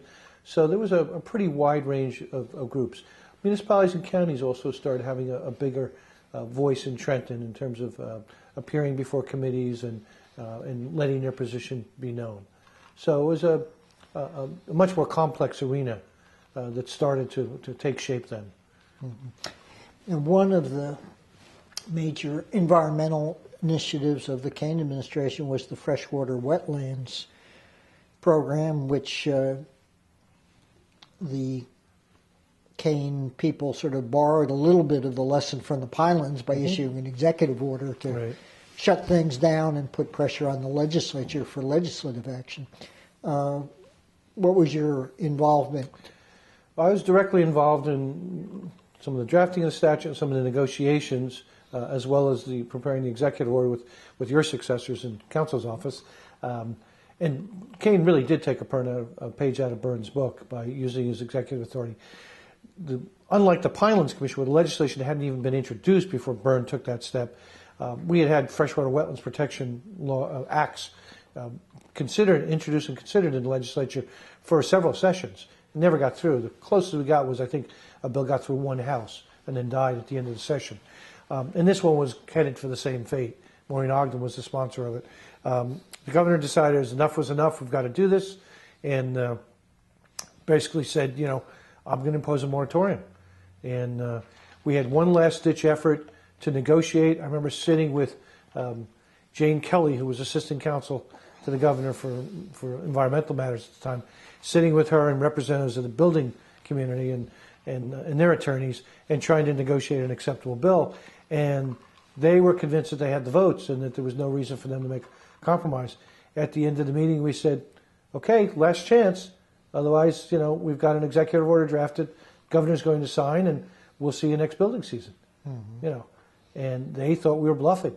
And one thing I learned about Tom Kean, he didn't often bluff. Mm-hmm. If he threatened to do something, he knew he could pull it off, and he was fully willing to do it. So Kean signed the executive order. Within a few months, the act was passed. And I remember being at the bill signing ceremony in the governor's office, and Kean ripped up the executive order right after he signed the statute in a symbolic act. And it was one of those situations where, much like the Pinelands Act, we'll never know whether the Supreme Court would have upheld that use of executive authority. What we do know is that the Supreme Court at least was deferential enough to give the governor some time to get the legislature to pass the legislation. And in both cases, it worked. So it just goes to show that when the governor of New Jersey puts their mind to it, it's pretty tough to deny them what they want. Of course, that's been a theme we've explored in this program in different forms about the relationship between the governor and the Supreme Court, at least sometimes in opposition to the legislature or in confrontation with the legislature. Yeah. Why did Tom Kean feel so strongly about the freshwater wetlands initiative? Well, Kean called wetlands the unsung heroes of the environment. Kean was one of those initially legislators and certainly governors, and probably only with the exception of Jim Florio, who really understood kind of the substance behind environmental issues, and really was a strong believer in preserving natural resources. So I think he had been frustrated for quite some time that legislation had never been passed. He was the sponsor of the Coastal Wetlands Act, so you didn't have to teach him about what the importance of wetlands. He knew it. And to him, this was one of the key missing ingredients to our overall regulatory structure. And he saw it as something that if we didn't do it now, it would be too late. We had lost a lot of our freshwater wetlands. They were being degraded, and the buffers were being developed. So for him, it was a pretty clear issue and really a legacy issue, something he wanted to get done as governor, much like Byrne felt about the Pinelands. Mm-hmm. What other issues do you recall during those years? Big emphasis on hazardous waste cleanup. We spent lots of our time negotiating cleanup agreements on Superfund sites. We discovered dioxin in Newark and in the Passaic River. I spent an entire year of my life investigating that and negotiating a cleanup agreement that's still ongoing. We dealt with radon from an old watchmaking factory where tailings and waste materials had been deposited and homes built on them. So it was a period of time where the technology had advanced, where we could detect down to the parts per billion of all kinds of horrible contaminants, and very aggressively going out looking for problems. But the policy of what was a safe level hadn't really evolved yet. We had drinking water standards for, I think, 10 or 11 contaminants. And so every day you picked up the paper and found out that some new unpronounceable chemical was found in the water, in the air, in the soil. And people were very, very frightened and demanding the government do something about it. So there was a big emphasis putting on through the ECRA program to clean up, prevent another generation of hazardous waste sites, to clean up the ones that we know. Tom Kean established a cost recovery unit to, when the state spent public dollars, to go back and sue people and clean to replenish the state funds that were used for cleanup. So it was a lot of emphasis. Ironically, Tom Kean was always known as kind of, being more interested in the green side of DEP, probably more so than any governor. He really pushed the pollution control side and addressing the legacy of our industrial past and cleaning things up. And it was a period where science really started to kind of come into play, doing risk assessments, setting standards for a lot of things. We had to deal with problems of medical waste washing up on the beach. I still remember to this day being in a helicopter with Tom Kean. We had to actually shut all the beaches for a week in the summer from Sandy Hook to Cape May, and I was flying in the governor's helicopter. We were doing an overflight, and the only people on the beaches anywhere, there's a special beach at Island Beach State Park that DEP staff gets reserved for their summer picnics. And my lawyers, whom I supervise at DEP, happened to have picked that day of all days to have their picnic, and nobody told them that the area was closed. So we're flying. The shore is absolutely, vacant from Sandy Hook to Cape May. We go over Island Beach State Park, and the governor says, "Why are those people on the beach?" And he tells the pilot to zoom in closer. And we zoom in closer, and there are all my lawyers waving at me. And the governor says, "Do these people know you?" I said, "No, Governor, I'm sure they recognize that it's a governor's helicopter, so they're waving at you." And I'm thinking, oh my God, we got to get word to these people are not supposed to be on the beach. But so Kean had to confront a lot of really tough environmental issues. Discovering dioxin in Newark and not being able to tell people what the safe level was, where we were going to put it when we cleaned it up, was not something that was easy. There were some very, very tough public meetings and public hearings that we had in Newark. I remember being in a bar in the Ironbound at a community meeting with Governor Kean one time, and he was trying to assure the crowd that everything possible was being done. And the media was reporting that dioxin was the most dangerous chemical ever known to mankind, and exposure to a tiny amount would give you cancer in a short period of time, and they wanted to know what the governor was going to do. And he used his emergency powers under the wartime emergency statute to mobilize, things to do the cleanup. Unprecedented actions that we took. We hauled people in and took their depositions. On the 4th of July, trying to figure out what the sources of the contamination were. Very different time. You try to do some of that stuff today, I suspect you would really not get away with it. Kean didn't bat an eyelash at doing what needed to be done, and he had the right guy in terms of Bob Huey as the commissioner to be willing to do it and to back people off. So that we know that took up a lot of the agenda. It seemed like every Friday afternoon there was something new that blew up or exploded, or we discovered some new horrible contaminant and then had to deal with why it happened, and it usually resulted in some new program being created.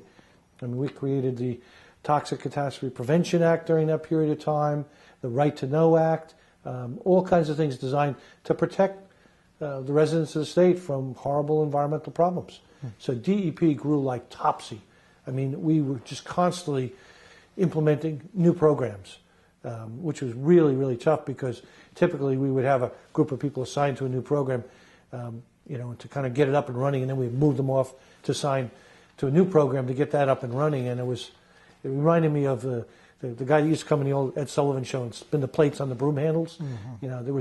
Things were always about to teeter and fall to the ground, because the pace of new programs and the pace of activity was just so frenetic. The agency really could not withstand that forever. Governor Kean was viewed as probably ahead of many in his own party on environmental issues. Did you get a feeling that some of the Republicans who were more closely attuned to the interests of the business community and the chemical industry and so forth were undermining his efforts? Well, there certainly were people in both parties, Republicans and Democrats, who thought this was all just complete overreaching and had no interest in use for these kind of programs whatsoever. But there were certainly not just Republicans. There were a lot of conservative Democrats that had even stronger misgivings. Labor unions went to the conservative Democrats, the corporations and the Chamber of Commerce went to the conservative Republicans, and it was a pretty formidable coalition between both of those parties. But Kane also had some very strong allies in the legislature during that period of time. People like Maureen Ogden and John Bennett, and before Carrie Evers became his chief counsel and then attorney general, people that championed this legislation in both houses of the legislature and strongly supported the governor. Mm-hmm. And the fact of the matter is that when the governor is very good about using his bully pulpit in terms of publicizing these events, and I mean, citizens in New Jersey, are pretty savvy, and they want government to protect them from things. So this was a period of time where horrible disclosures were being made. There was a huge hue and cry to enact new programs to protect the public from this, which really kind of counterbalanced any opposition from either labor unions or corporations. Mm-hmm.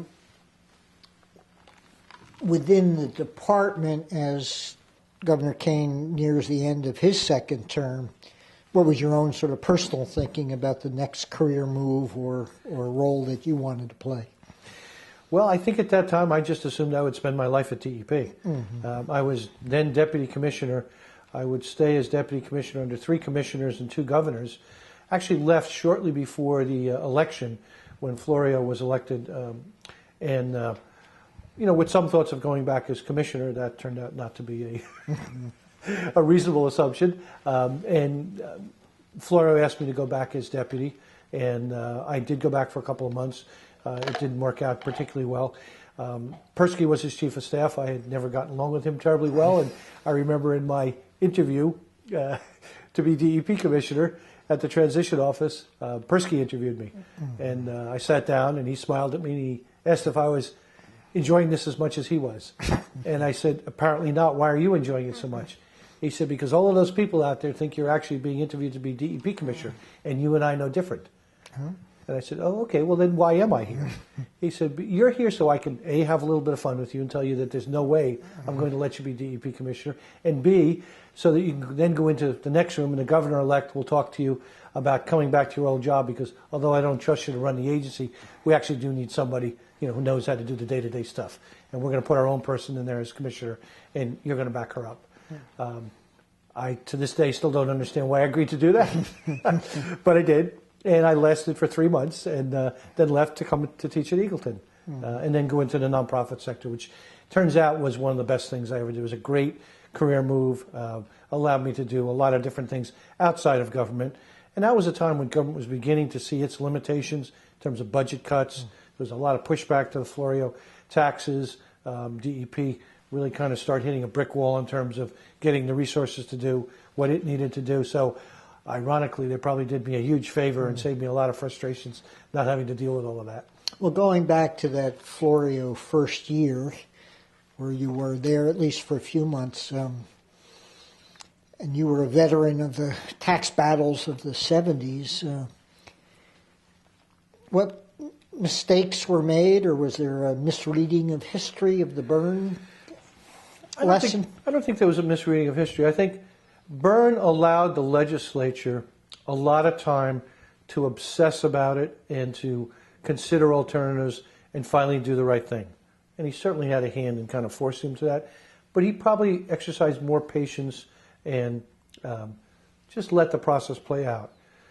I think the only mistake Florio made, I don't think there's any question that what he did was the right thing. But the way that he did it had a real backlash. He did not give the legislature time. He basically said, you were going to do this and you were going to do this now.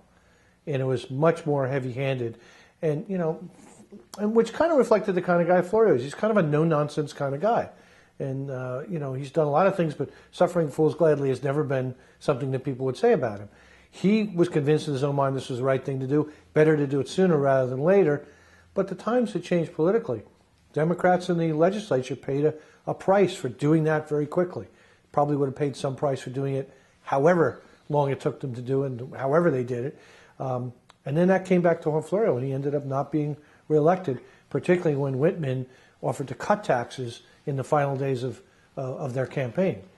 But do you think one of the reasons that Florio pushed for action in that first year was looking at the Byrne history where the tax issue was only resolved so late that it frankly should have defeated the governor's reelection, except for some fortuity in the number of candidates against it. I think very much so. I think that two things were at play here. One was a political calculation that if you're going to do it, you might as well just do it as early in your term as possible and get the benefits from it before you have to run for re-election. The other thing is that, Jim Florio is a real policy wonk. Jim Florio wanted to get onto governing. This was just something that was in the way of that. So from his perspective, I think he saw this as, why take 2 or 3 years to do this and not be able to get to all the good stuff of governing, all the policy stuff? Get this out of the way and just move on with things. But that's not really the way the legislative process kind of works. And politically, there's a downside to doing that. And I don't know whether Byrne did it by strategy or just by happenstance, but by letting it play out, although it was riskier to be closer to re-election, a lot of that anger diffused itself and people kind of vented during the process. There was no time to vent during the Florio tax increase process. It all got built up and then came out afterwards. And to a certain degree, prevented him from ever getting to some of the policy stuff, particularly because governors in New Jersey tend to make their legacies, and especially their environmental legacies, in their second terms. Whitman did that, Kane did that, Byrne did that. Florio never got a chance to do that. So, we'll never know what he would have done as his environmental legacy in the second term. Well, he had compiled an environmental record prior to his election as governor, Yes. on the Pinelands and on Superfund and other issues in Washington. Did you get a sense of what he wanted to do in the few months that you were there in that first year? Yeah, he was very big on pushing something called the Clean Water Enforcement Act through that was pending during the campaign, and he signed into law as one of his, and he still, I think, looks at that as one of his principal environmental accomplishments. This was a law that mandated minimum penalties. It could be no lower than X, and no discretion on DEP's part. And it was perceived as keeping the agency from kind of being subject to political pressures. So that got a lot of attention very early on. And Florio used the weight of his office to push that through. Ironically, in some ways that had the wrong effect. I was the guy that got sent over to the legislature, at least during the end of the Kane administration. DEP was not crazy about that because we viewed it, as any law enforcement agency would, as limiting our discretion and not letting us decide what to focus resources on. Overly rigid? Yes, and because, basically said that any violation, you had to respond, you had to write a ticket. No discretion. You couldn't let some people off the hook and focus on the really bad guys. So we were concerned that most of the agency's resources would get taken up in writing tickets for minor violations, while the serious bad actors, we would have no resources left to go after them.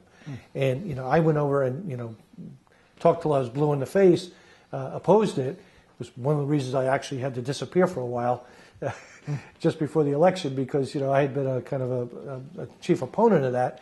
And I remember the day that the legislation was signed into law. John Bennett was the sponsor of the bill in the Senate. He was at the same time an attorney in private practice and represented lots of local sewage authorities. And the day after it was signed into law, John Bennett called me up at DEP and said, "Michael, you got to help me. One of my clients, small municipal MUA, has a technical violation and they just got this mandatory penalty. And, quite honestly, they either have the money to fix the problem or pay the penalty, but not both. We should want them to fix the problem." And I remember saying to him, and I was good friends with John, I said, "John, what do you think I've been trying to tell you for all these years?" And he said, "What do you mean?" I said, "Well, if you had made this call 2 days ago, I would have been able to help you. But in the interim, somebody got this law passed that says I have no more discretion. So now you guys have to pay this stupid penalty that we don't particularly want to impose and they don't want to pay, and the problem won't actually get fixed." And it wasn't until that moment he understood what the concerns were. I bring that up for several reasons, but one of the principal reasons is that very often in solving environmental problems, we really create a new problem.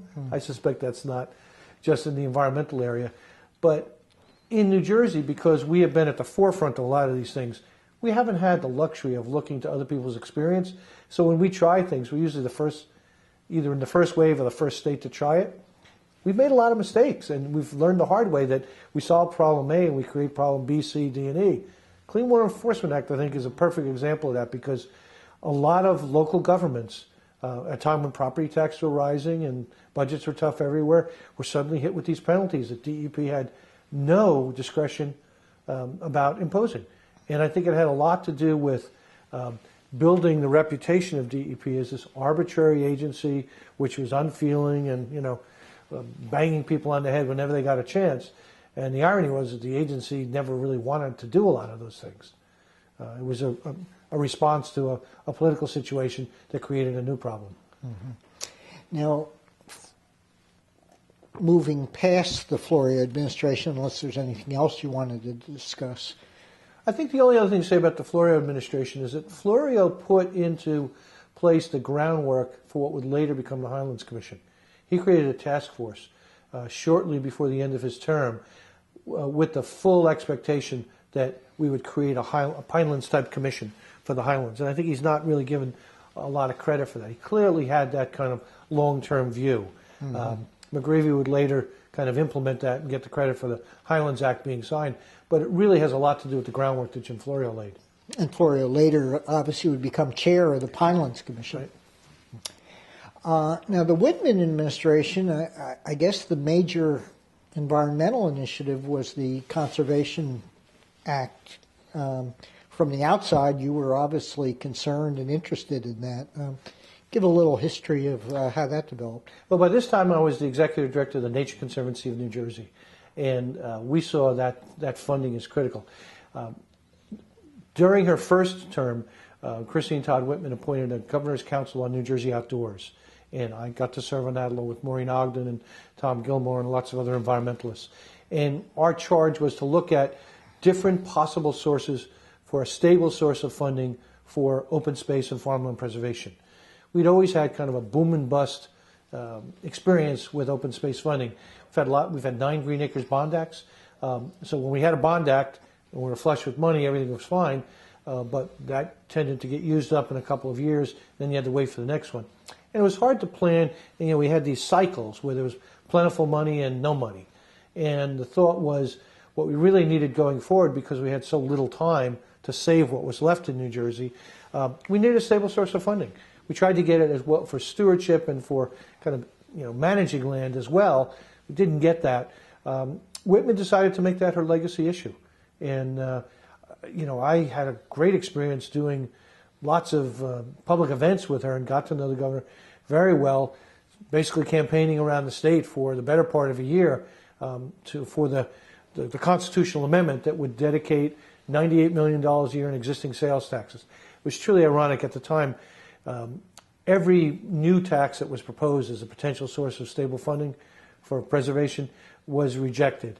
And we ended up, because we had a budget surplus at the time, the sales tax was growing at $400 million a year. We decided to take $98 million a year, skim that off the top every July 1, put it into a fund that we used to drive revenue bonds. And that would generate about $2 billion over a 10-year period for open space acquisition, and the bonds would be paid off over a 20-year period following that. So for 30 years, we've dedicated $98 million a year. Now, in retrospect, some people would say that probably wasn't a terribly responsible thing to do, because you tied the state's hands for 30 years. But the counter argument was that it was very responsible as a way to buy land at today's prices, buy more of it now. If you waited and did it over more time, it would either not be available or it would be much more expensive. But in any event, the money was there at the time. It was easier than enacting a new tax. Governor got that through the legislature, put her personal, reputation behind getting that passed, and then got the implementing statute passed that created the Garden State Preservation Trust. And she set a goal of 1 million acres of additional open space. Now, New Jersey is just under 5 million acres, like 4.8 million acres. We already had about 15% permanently preserved. And there was about 2 million acres that were left kind of on the table, up for grabs. Governor said, let's preserve 1 million of those 2 million remaining acres. An incredibly ambitious goal, particularly for a state like New Jersey. And while we didn't fully reach that goal, we got about 400,000 acres out of the million. We're still kind of inching toward that, and New Jersey today has about 25% of its landmass permanently preserved as farmland, as state parks and forests, as nonprofit nature preserves, which is an amazing accomplishment given the fact that we're the most densely populated state in the nation. I guess one criticism has been that given the pace of land acquisition, at least at some point we may have fallen behind in the protection and management of those lands. And that was, I mean, as I said, in the original Governor's Outdoors Report, it was recommended that the stable source provide money for management as well as acquisition. There wasn't a lot of interest in the management part of it. And so we ended up basically making a tough decision that better to lock the land up now, we'll worry about how to manage it later on. Well, it's kind of later on now, and now we have to worry about that at a time when it's really tough. So the current Commissioner of DEP, Bob Martin, is wrestling with how do I keep the state parks open in this current horrible budget crisis. So, you know, these are tough times for an agency like DEP. But, I mean, we knew that that could happen, but we thought better to risk that than to risk not being able to preserve some of the key lands. I mean, if you look at farmland preservation, we've had the most aggressive program in the nation. We have the biggest percentage of our working farms preserved than any other state, but it's still not enough to guarantee that the support industries that agriculture needs will stay. There's not enough of the land base left. So if you're going to do that, you've got to do it in the next 10, 15 years. And the same with protecting water supplies, buying more land for that, protecting stream corridors, the recreational deficits in our urban areas. I mean, the Whitman administration probably erred on the side of more acres, even if they were in rural areas, to get the numbers up. When the McGreevey administration came in, they were somewhat understandably, given their constituency, more concerned with protecting land where people lived, so the acreage went down. Both viewpoints are perfectly valid, and it's probably good to kind of go back and forth and address both of those things. But it's made for a real race for open space, and lots of every municipality and county and even municipal utilities authorities have gotten into the mix. We've had a phenomenal commitment to preserving open space because people finally figured out that development was not necessarily a good thing. And then a lot of development simply created the demand for more municipal services, and the towns that were more aggressive in protecting open space actually stabilized their taxes rather than cause taxes to go up. So you start seeing a lot of developing municipalities enact dedicated open space taxes. We now have about 250 towns in all 21 counties have their own dedicated taxes out of 566 municipalities. So, and the rural areas tend not to be concerned about it, but the suburban areas and even the urban areas, a lot of them have dedicated taxes. They use that to leverage county funds and state funds and at times federal funds, as well as working with nonprofits. So it's been a huge effort that was really kind of spurred by Whitman's legacy issue of doing an additional 1 million acres. You were director of the Nature Conservancy in New Jersey for about 12 years? Yes. Why don't you describe what the Nature Conservancy does? Nature Conservancy is a nonprofit organization. It tends to focus on preserving lands that are critical for biodiversity, critical habitat for wildlife, both plants and animals.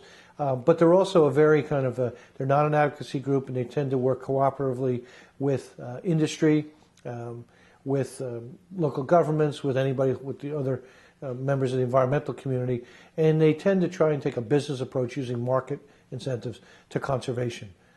So it was a very different experience for me to go from being a regulator and to going to the Nature Conservancy, which is about as kind of mild-mannered an environmental group as you'll find anywhere. And I do remember one time doing a presentation on a capital campaign we were running to raise money to buy land before the Chemistry Industry Council. And I remember being in one of their huge conference rooms and looking around the table and seeing a number of people that I had had very tough negotiations with on cleanup orders, and including several people I tried to put in jail, and thinking that this was kind of a truly ironic turn of events. And so I started my presentation by asking people in the room how many people remembered the scene from Butch Cassidy and the Sundance Kid when they became payroll guards. Mm-hmm. And they looked at each other and they said, "Didn't we just try and rob this bank a couple of weeks ago?" So I told them that I wanted to apologize in public for trying to put them all in jail, but I had reformed and I was with the Nature Conservancy, and we wanted to work with them now, so they should give me lots of money to buy land. It was one of those wonderful, ironic experiences in your life. Of course, the Nature Conservancy, unlike many, if not most, environmental organizations, as you suggested, also has to have a sophisticated market understanding of land prices, negotiations, deals. Explain a little bit about that, and also as a broker in some cases between the private sector and government.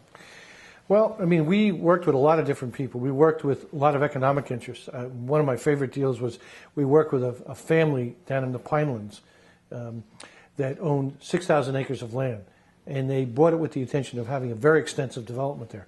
Well, guess what? The Pinelands Protection Act got passed, and it was zoned as forest area with 1 unit per 25 acres, and those plans were not going to be realized.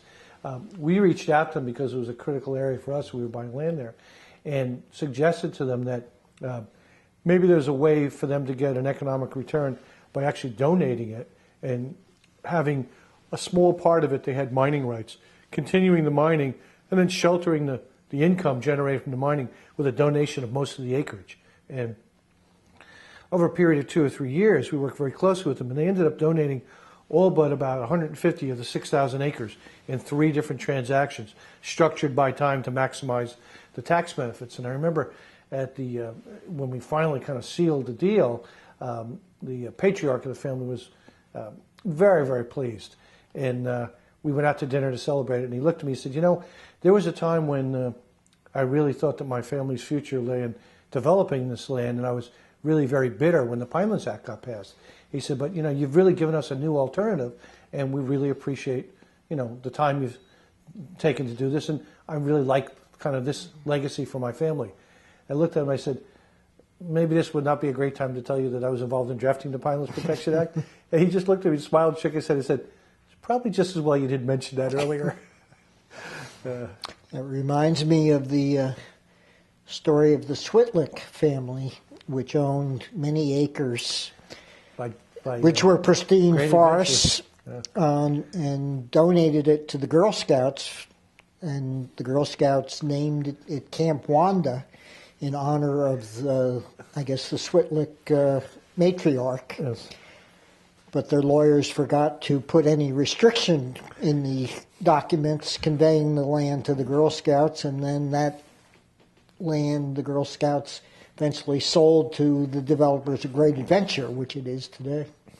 Yes. So that unless you figure out some of the legal issues and protections, you can get burned sometimes. Yeah. And that was really critical because, I mean, there were enough kind of horror stories like that people were skeptical about doing things. So in my years at the Nature Conservancy, we did a lot of very complex transactions involving not only extended families and economic interests, but public-private partnerships on the other side, each of whom had somewhat different interests in trying to figure out a way to structure it. I mean, we did a transaction with Waste Management, of all people, to preserve a 3,500-acre tract in Cumberland County. The state had earlier designated it as a possible hazardous waste facility site. The Hazardous Waste Siting Commission had it on their final list. And it had critical habitat for a variety of endangered species.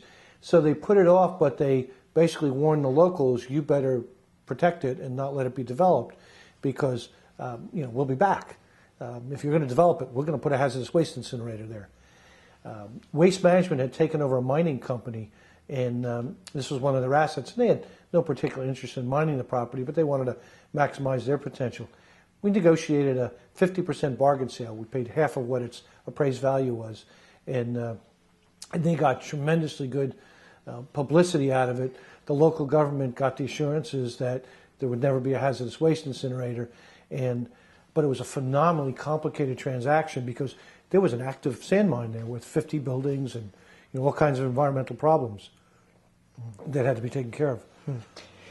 Sort of tying up our governors, you already mentioned the Highlands Act passed in the McGreevey administration. Anything else you wanted to add about the Highlands Act and what you see as its current vulnerability? Well, I guess it's a reflection that we live in different times. Two things. When the Highlands Act when the Pinelands Act was passed, the rallying cry was, how dare the state tell us we can't have development? And that was the pushback. The Pinelands Act, as you remember, the plan that the commission came up with is binding not only in the outer area, the protection area, but in the core area, the preservation area. So the state was calling the shots. When the legislature, 25 years later, considered the Highlands Act, public sentiment about development had changed, and the rallying cry was, how dare you tell us we have to accept development? So the Highlands Commission, or the Highlands Council, was not given the authority to mandate regional growth areas. The outer area was voluntary. The plan was not binding. And so it was very difficult for them to move growth around and to manage growth. They could just say no in the inner area. They couldn't really say anything in the outer area, which turned out to be a really difficult problem to create because nobody wanted to take the density. So we were prohibiting development in the core area around the reservoirs and the water bodies we use for water supply, but there was no mechanism to move it. There was a TDR aspect of the statute, just as there was in the Pinelands Act, but we had to rely on volunteers to take density, which to date hasn't worked real well. And also we were at a period of time where we were pretty much out of funds. The voters did pass a bond act in November of 2009 of $400 million in new money to buy land, and we have another law on the books that just recently got extended that provides that in the Highlands, like we did in the Pinelands, we weren't going to use the lesser value of the land that had been downzoned. We would use the old values in terms of figuring out how much the state should pay. But that only works if you have money. And we haven't chosen to spend the new $400 million in bond monies, the new Green Acres Bond Act. So we've got this situation where there's a lot of complaints about impacts on landowner equity and land values, but we haven't proceeded with aggressive land acquisition using the new bond money. Something's got to give soon, and I'm not sure what that's going to be. I mean, the governor has finally kind of tipped his hand and has made a series of appointments that are nobody in their right mind would call preservationists. Mm-hmm. And he has also said that the statute won't get amended or repealed until the voters give them a Republican majority in the legislature. So it's become very, very partisan. And, if you look back historically, the Pinelands Act settled down pretty quickly. And granted that they had slightly different circumstances to deal with. I think if another couple of years go by, the towns will come into compliance with the Highlands Plan, and if we start spending the bond money and buying land from willing landowners, that will address a lot of the landowner equity issues. But I'm not sure that's the way it's going to play out. We could see a serious effort to roll back the standards or to do away with the Highlands Council. You mentioned very briefly TDR, transfer of development rights. That's been an idea that's kicked around probably since the 60s, if not earlier. Particularly here at Rutgers, Bud Chavuzian was a big champion of that. But I guess, and correct me if I'm wrong, it really never has gotten traction, except in very limited experiments. And why is that? Well, I think there's two reasons. One, it's just... Explain exactly what it is. Transfer of development rights is basically a concept where you take two areas in the same jurisdiction, whether it's a town or a region or a county or whatever, or statewide, and you say, we're going to allow higher density development in Region A, called the receiving zone.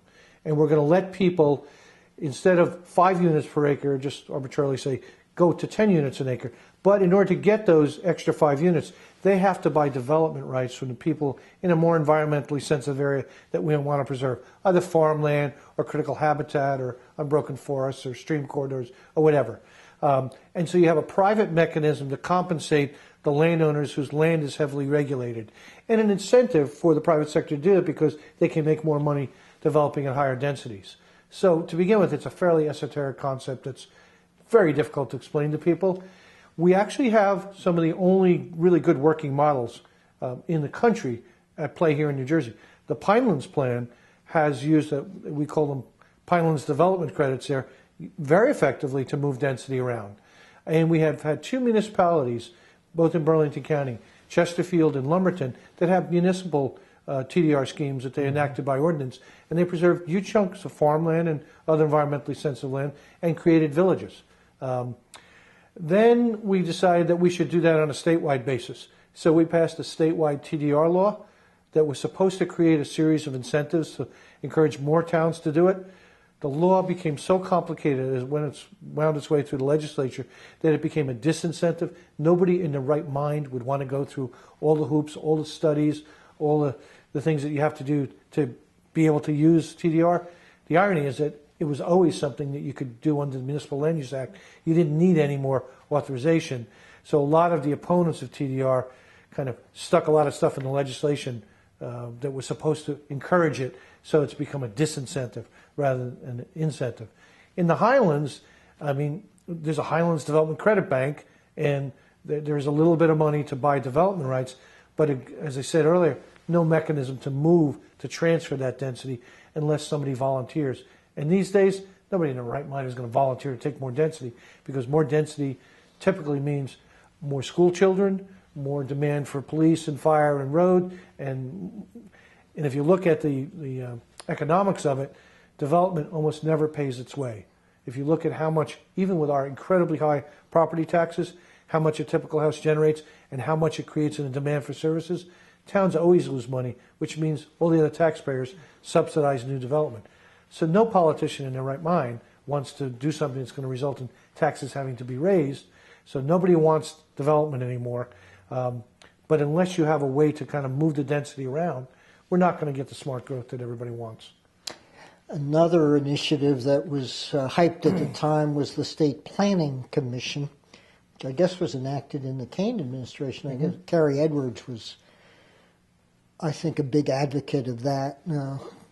Sitting today, what's your take on its success or failure? Well, this is kind of the third iteration of a state plan that we've had. It's called the State Development Redevelopment Plan. It's administered by now what's called the Office of Smart Growth, which just recently got moved to the Secretary of State's office, which is headed by the Lieutenant Governor. So one of those wonderful examples of you got to watch what you pray for. For years, the premier kind of advocacy group for smart growth, New Jersey Future, has been asking that the office be moved to a higher profile so that the governor's office could really support it more. It has been in Treasury, it has been in Community Affairs, and they really wanted it to have more firepower. Well, the Christie administration did that. They moved it to Lieutenant Governor's office.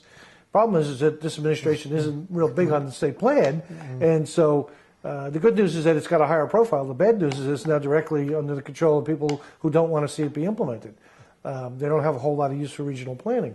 So I'm not sure where that's going. And at its best, that guides the use of the investment of state funds that support development, where we spend road money, money for sewage treatment plants, water supplies, things like that. I mean, the municipalities still have the day-to-day land use control, and agencies like DEP and the Pinelands Commission still exercise a lot of control over development. So the state plan alone is not really going to produce smart growth. It'll get us better investment of state dollars that support development, but it's always been a tough sell. And implementing, we have this excruciating process called cross-acceptance, where we negotiate with each town and county over what the state plan will do in their areas and which of the 5 planning areas their town will be divided up into. So it's a tough process. It would make a great board game, complete with cards that say go back 3 spaces. So I'm not sure where that's going at all, but it's been a part of the bigger picture. And Kane administration and the Florida administration, and to some degree the Whitman administration, put some political capital into making executive branch agencies pay attention to the state plan and act consistently with it. The State Planning Act never had the language that the Pinelands Commission Act. It was basically very straightforward. One of the things we did right in the Pinelands Act that we said is after the plan was adopted, everybody has to be consistent with it. End of story. We don't debate it. The Pinelands Commission is in charge in the Pinelands. State Planning Act doesn't really say that. And there have been some executive orders that have suggested that people should come into conformance, but lots of room for arguments and lots of room for doubt about that.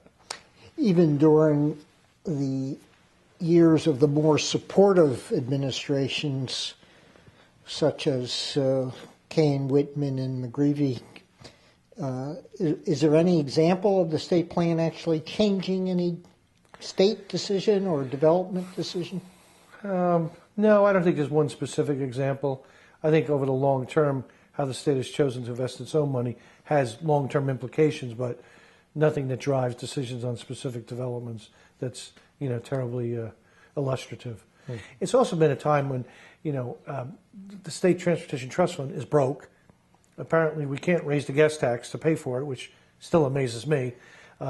We've canceled the ARC tunnel, and we're going to owe the federal government $270 million. So I don't know where the money is going to come from for transportation projects. So instead of state investments kind of guiding development and really kind of managing growth, we can't even figure out how to make state investments.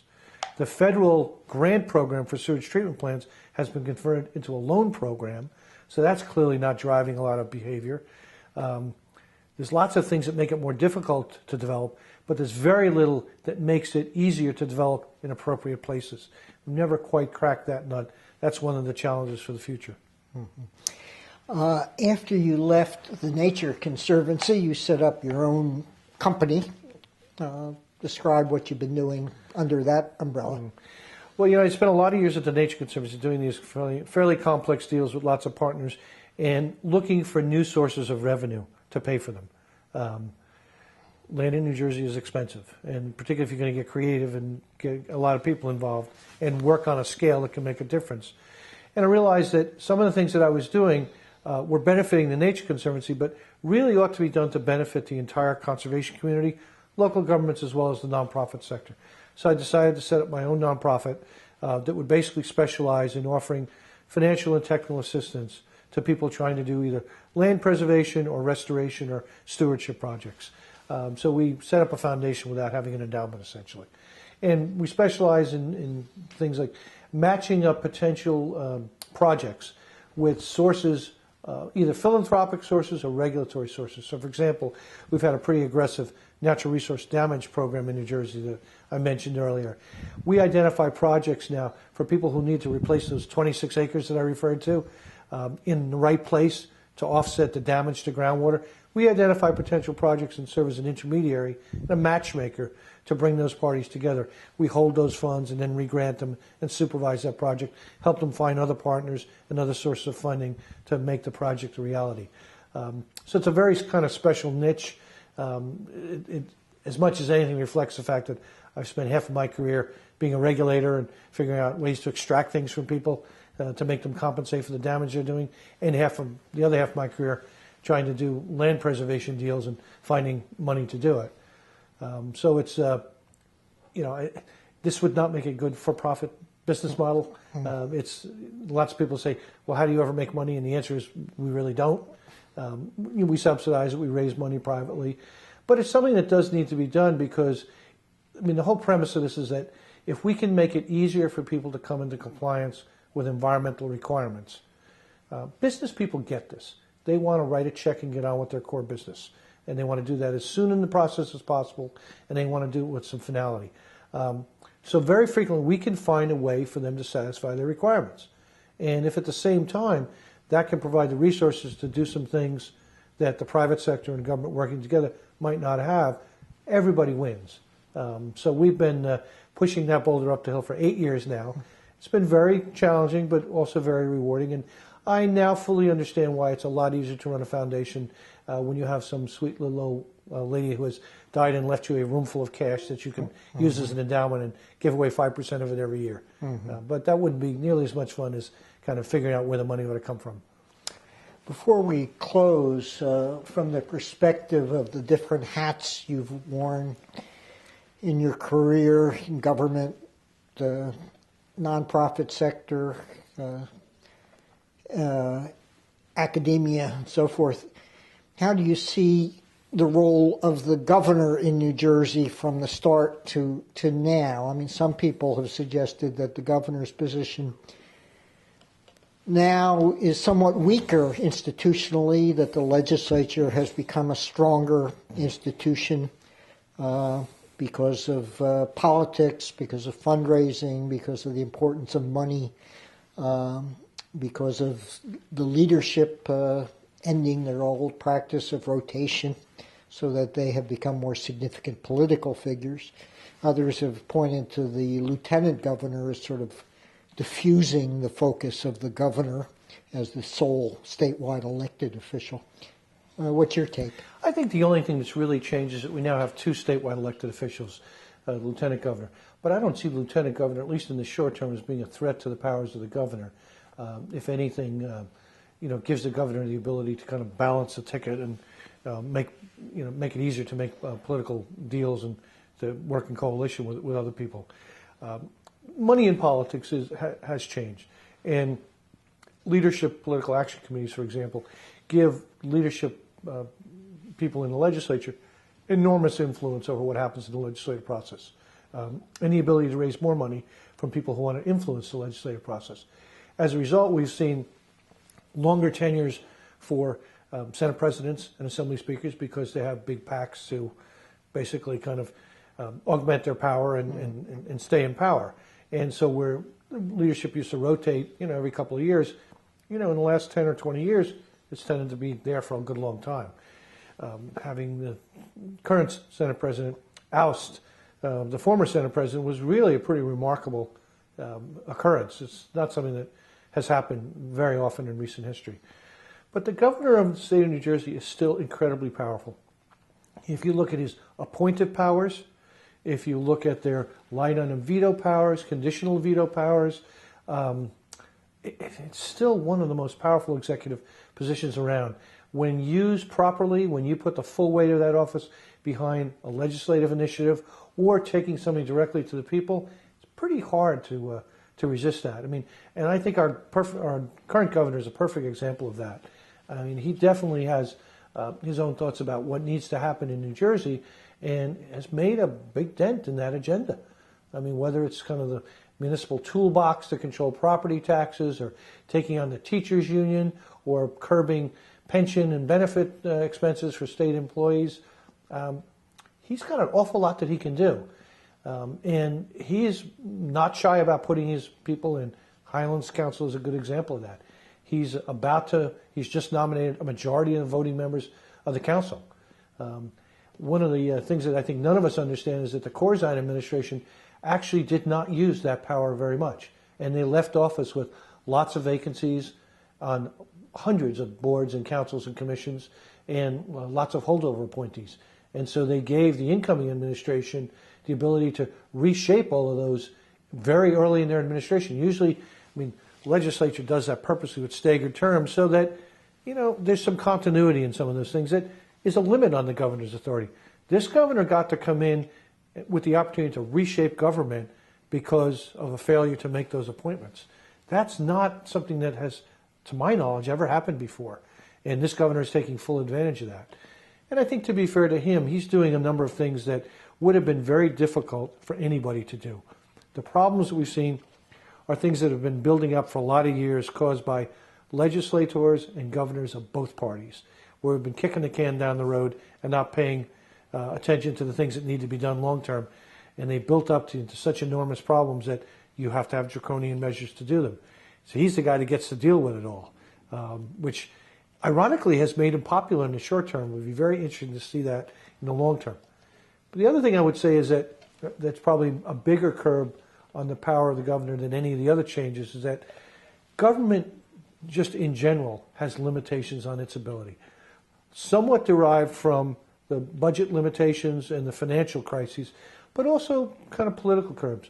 We live in an era now where fewer people look to government to solve problems. And there's more likelihood to look to the private sector, whether it's the for-profit sector or the not-for-profit sector. So we've seen the importance of those two sectors rise. There was a time in my career in state government that I thought that anything innovative and anything worthwhile had to happen in state government.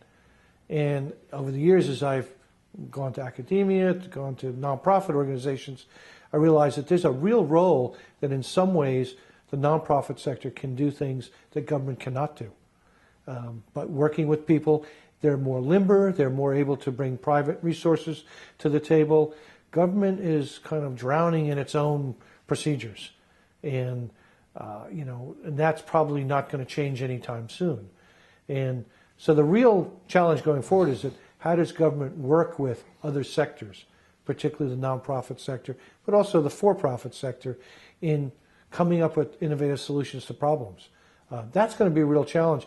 And for people in government who are used to exercising power, that's not an easy thing to do, to bring in partners and treat them as equal partners or to ask for help. Be very interesting to see whether this new governor, with his personality and his kind of, he's a strong, tough guy, doesn't suffer fools gladly. He's going to need help from some sectors that past governors never really had to worry about in order to solve some problems and ultimately to get reelected if that's what he wants to do. So we'll see. So it makes it an exciting time to be outside of government. I am very grateful that I'm not Deputy Commissioner of DEP right now. It's a much more difficult job than it was when I was there. I wish these folks well, but I don't know where some of the answers are going to come from, because government really has limitations that just didn't exist when you and I were there.